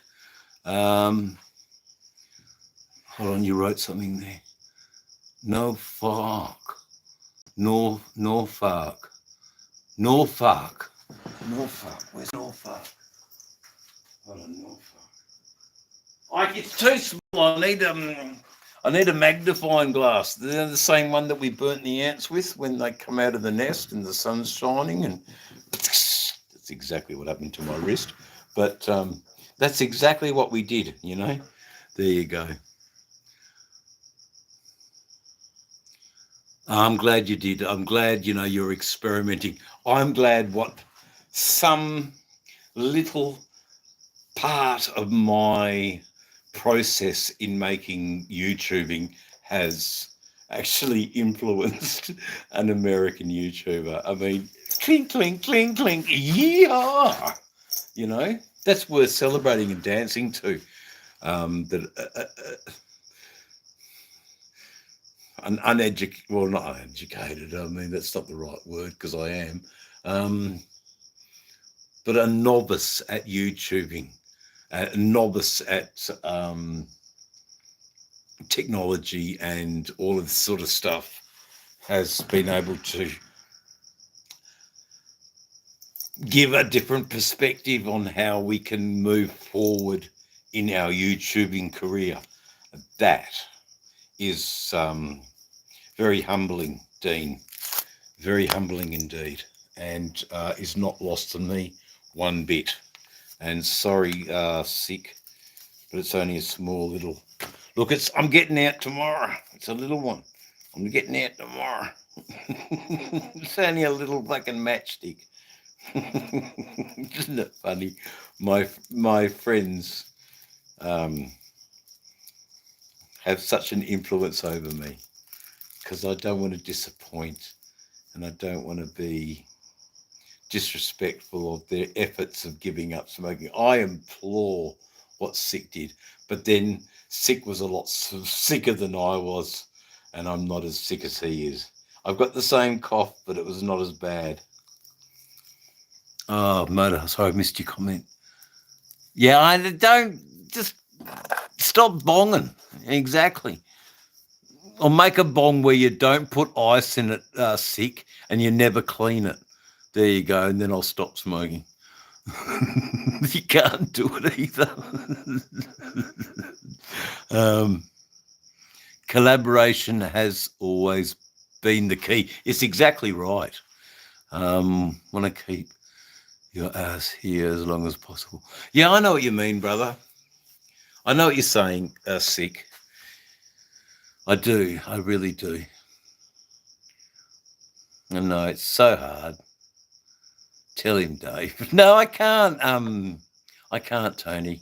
Sick has been so good in sticking to his guns, like in times of absolute stress and bewilderment. There's the word of the day. Sick's bewilderment, and he didn't reach for the crush pack Marlboros. You know, he wasn't the cowboy that we all hoped he would be. You know, Sick turned his back on the crush pack Marlboros. There you go. Save those lungs for the good stuff. Yeah, look, I have the good stuff all the time, mate. I'm all right. You are right. The good stuff is the good Appalachian air of the mountains of Georgia, or where the orangutans and the screaming gibbons live in Thailand. Gotta clean the bong. Yeah, I just told you about it, eh? Yeah, I know. I know what you mean. You gotta clean the bong, bro. He's tough as nails, brother. What a lovely chat, you know, like I don't know how many watch hours I'll get out of this. I think a few. I think I engaged my viewers on some very controversial topics. Certainly opinionated. Perhaps they were deep-rooted in political feminism, with my slant of masculinism slotted somewhere in between, weaving the concepts of feminism and the concepts of masculinity, and how do we make the dance and the weave flow and seem aesthetically pleasing to the eye, to the ear, to the mind. How do I do that? Only Lolly, Frog's missus, Frog's better half, can be the honest, true point of reference for my total 4-hour absolute drool of what the fuck? Dave's channel's gone all map of Tasmania. I was talking about the eroticism of underarm hair, underarm hair as it glistens in the breeze. It can be for some men an absolute turn on. for most of them, it's a disgusting, they have no idea. They just don't know how to celebrate their counterpart. Anyway, Dave's gone mad. He has totally lost it when it came to mentioning the under hair of the human armpit, especially the female. His subscriber base went down. Oh well. No, sorry, it went up. All the dyke feminists loving this chat. Oh, God bless them, eh? They all ride Viragos too. Oh. God bless. God bless the Yamaha with straight through pipes. I'm sorry, Amy. I'm just being a silly bugger, darling. I love it, brother and sister.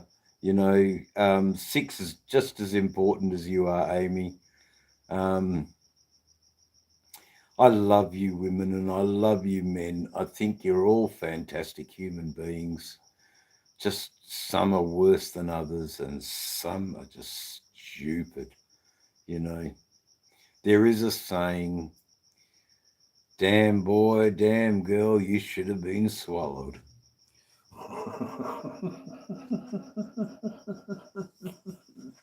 But some, And I think I sort of regret those idiots that had a choice of life and squandered it. Where, my foray into giving life ended up in a bucket in a hospital. So I never got that chance to rear my child. My child didn't get the chance to know me. It's an interesting concept and an interesting thing to have playing in the back of one's mind. My child would have been 22 today. So there you go.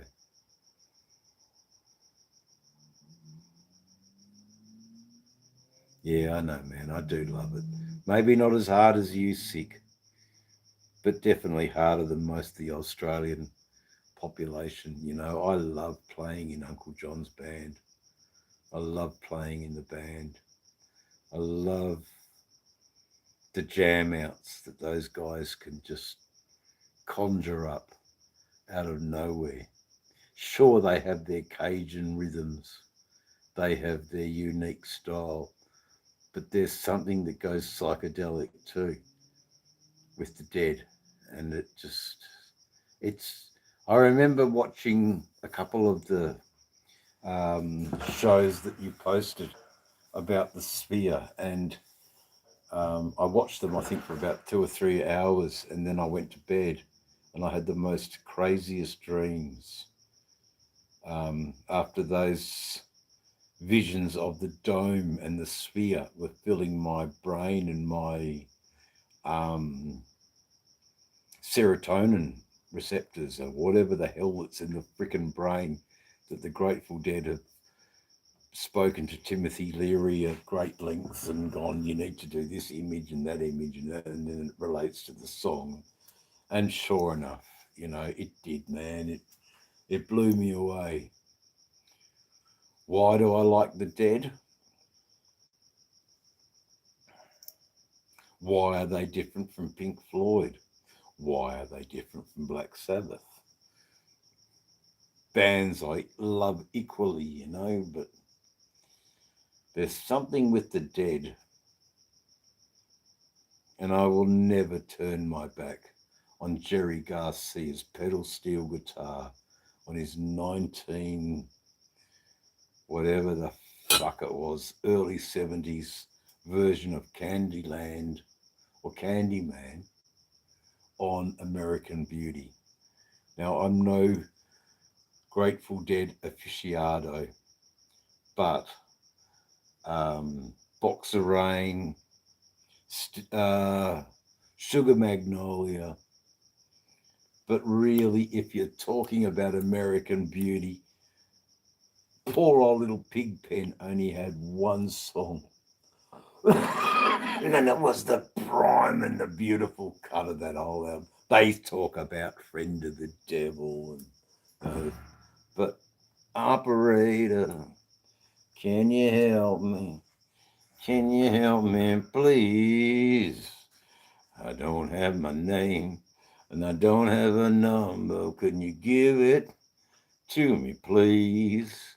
Well, she may be down south working at a house of blue light, maybe in a house of red light. And then the operator says, well, that's privileged information and it ain't no business of yours. Oh, poor old Pigpen.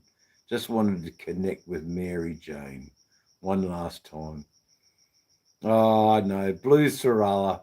I know, but I just can't get past American Beauty sick. I don't need to.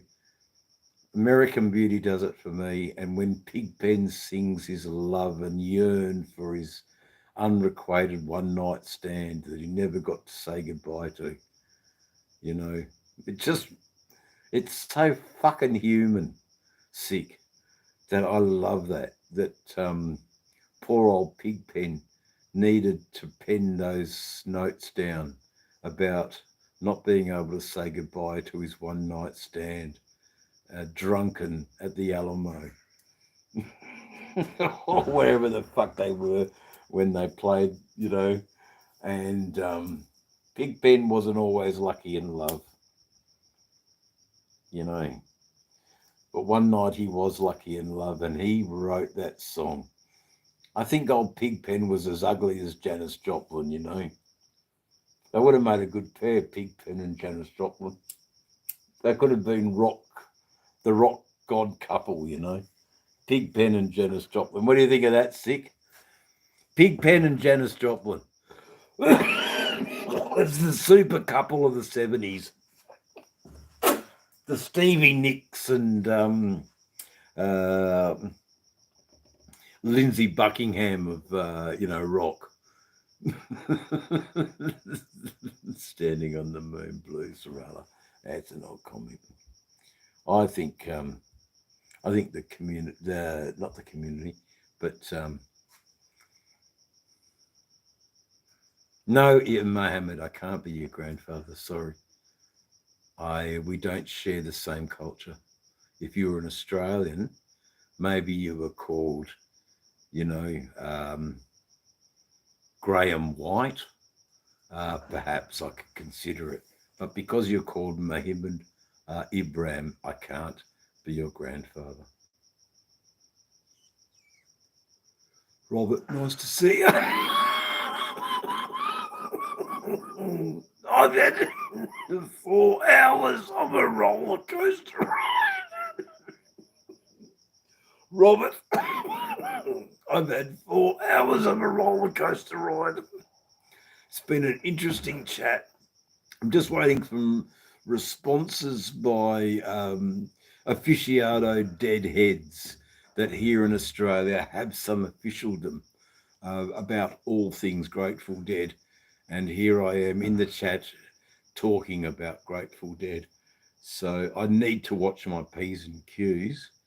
We do have some official deadheads that can trace their deadheadism back many, many, many years. Yeah, I haven't been on a lot of lives in a while. I want them to count. I don't want them to just be another sausage factory that is Dave's channel, just purely for watch hours. So now if I'm going to do a live, I'm going to jolly well entertain and say hello. and actually make it worthwhile for the viewer. I don't get huge amounts of audiences anymore, but the audiences that I do get, the watch time is longer. That's the analytics, and they don't lie, because YouTube is all about analytics. Taking care of our Dave. Yeah, thank you, Lolly. You're very cool. I have no idea, Lolly. I'm a little bit lost.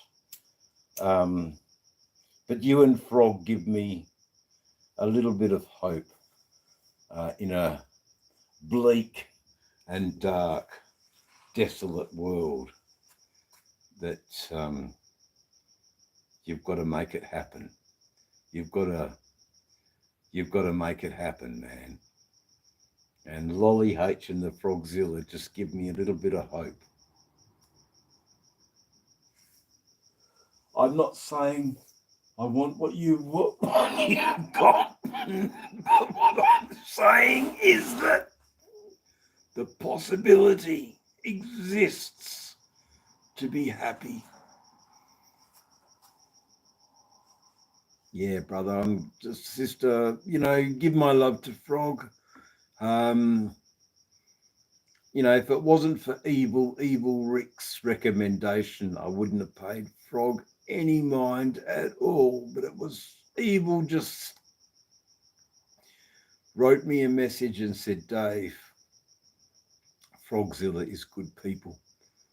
And bang, there you go. Frogzilla is good people. Is Froggy on? Froggy's probably doing the butchering. He's preparing the whole year's food supply, I believe. Would that be right, Wally?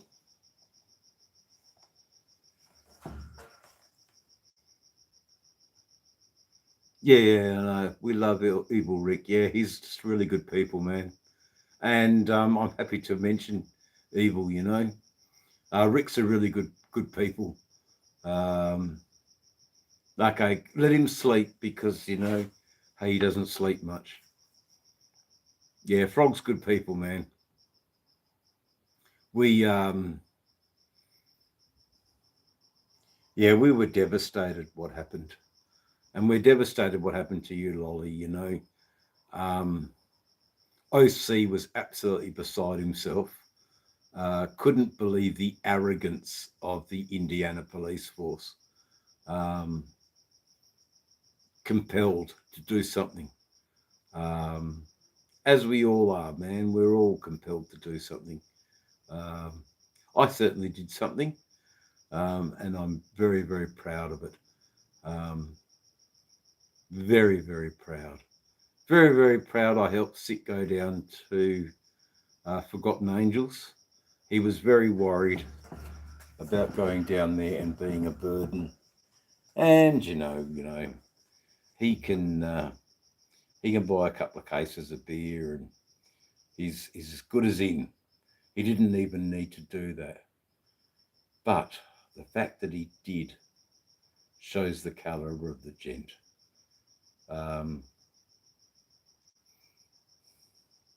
It didn't really work out health-wise well for Sick, nor did it work out well romantically for Sick, this trip. But that's not to say the March camp out. I think the March camp out will be better. It's a new beginning. It's a new beginning for Sick. I think he'll do fine. He's got a few clues from Uncle Dave. He can take them or leave them. I hope he takes some of what I said and gestates it and coaches it in his own Jersey accent, so it's believable and real.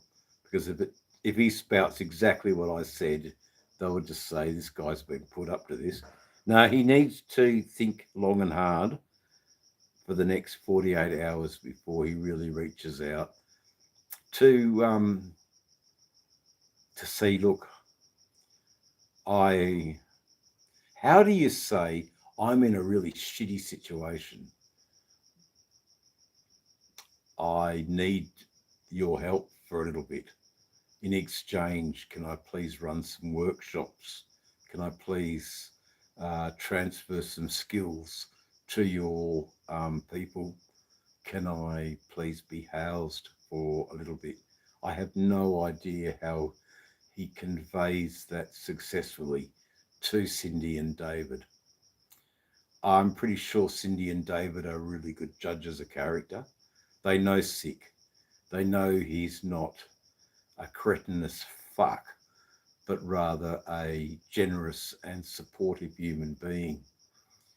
It might work well for him, but he's got to be prepared that, you know, oh, Sick, we're so full here, we've got no room for you. Although we want to help you, he's got to be prepared for that answer just as well as, man, come on in, we need you to train these people. And it's difficult.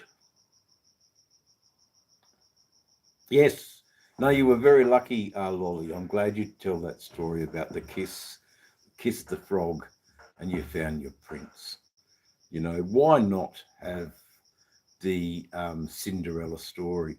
Is it the Cinderella story or is it another story where the girl prince, what's the story where she kisses the frog and it turns into a prince? I don't think it is Cinderella. It is Cinderella. It is. I think it is. She,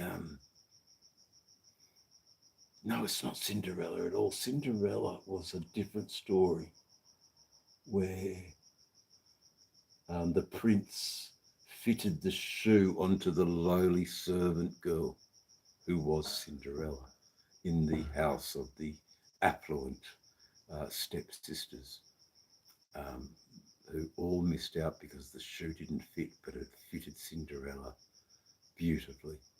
So I guess, you know, Frog brought you the slipper, the glass slipper, I guess.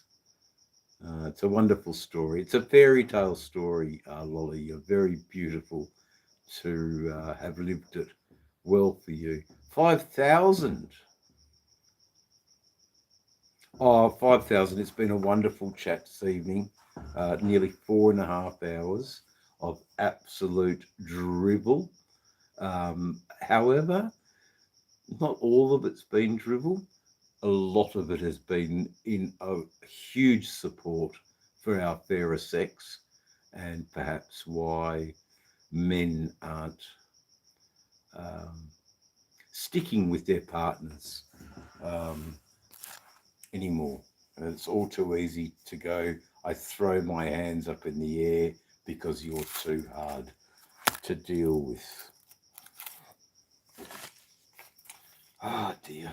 I'm watching their plants, you know, die and wilter because they have no clue. There you go, Robert. And then stick with it. Boys don't. Yeah, I get it, man. You know, it's not easy, you know, negotiating the minefield of male-female relationships. It can be very difficult. But if you've got half a brain and you're in tune with their monthly cycles, it becomes a little bit easier to negotiate mood swings and changes that are brought on by hormones and acceptance of such dramatic shifts.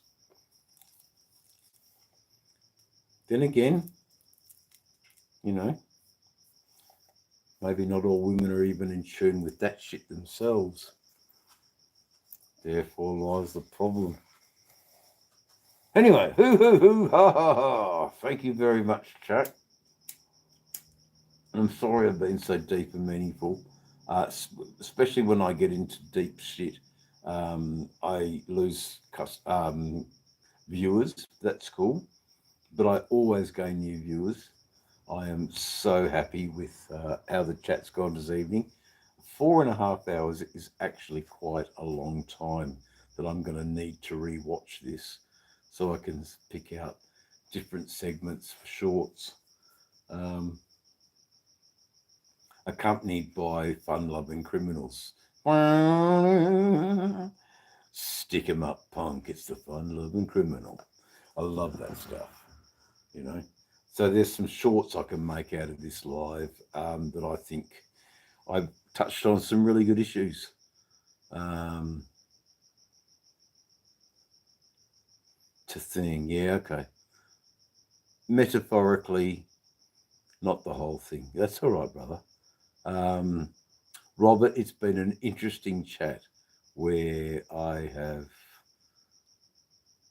several. There you go.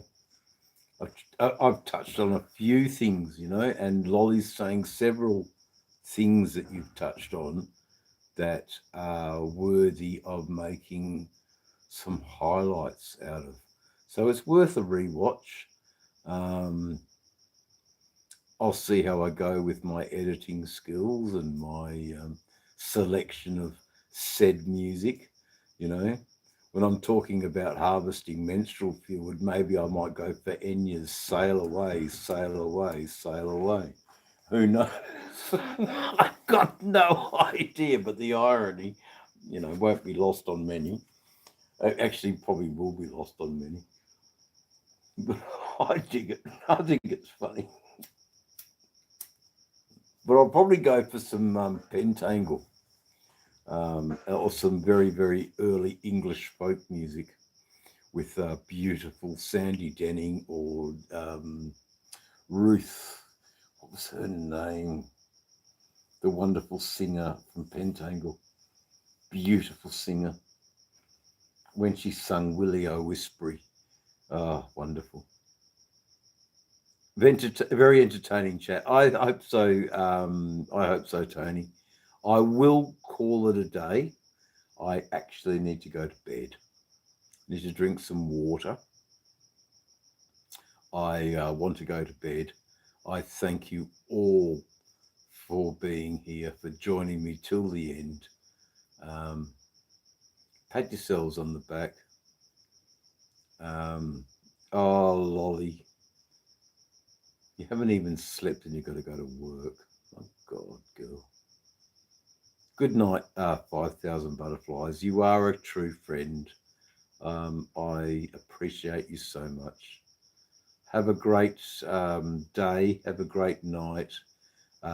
Love your family. Tell them that you love them. Tell them that they are important and that if they were to ever go, that you would miss them. So please be careful and come home to me at the end of the day.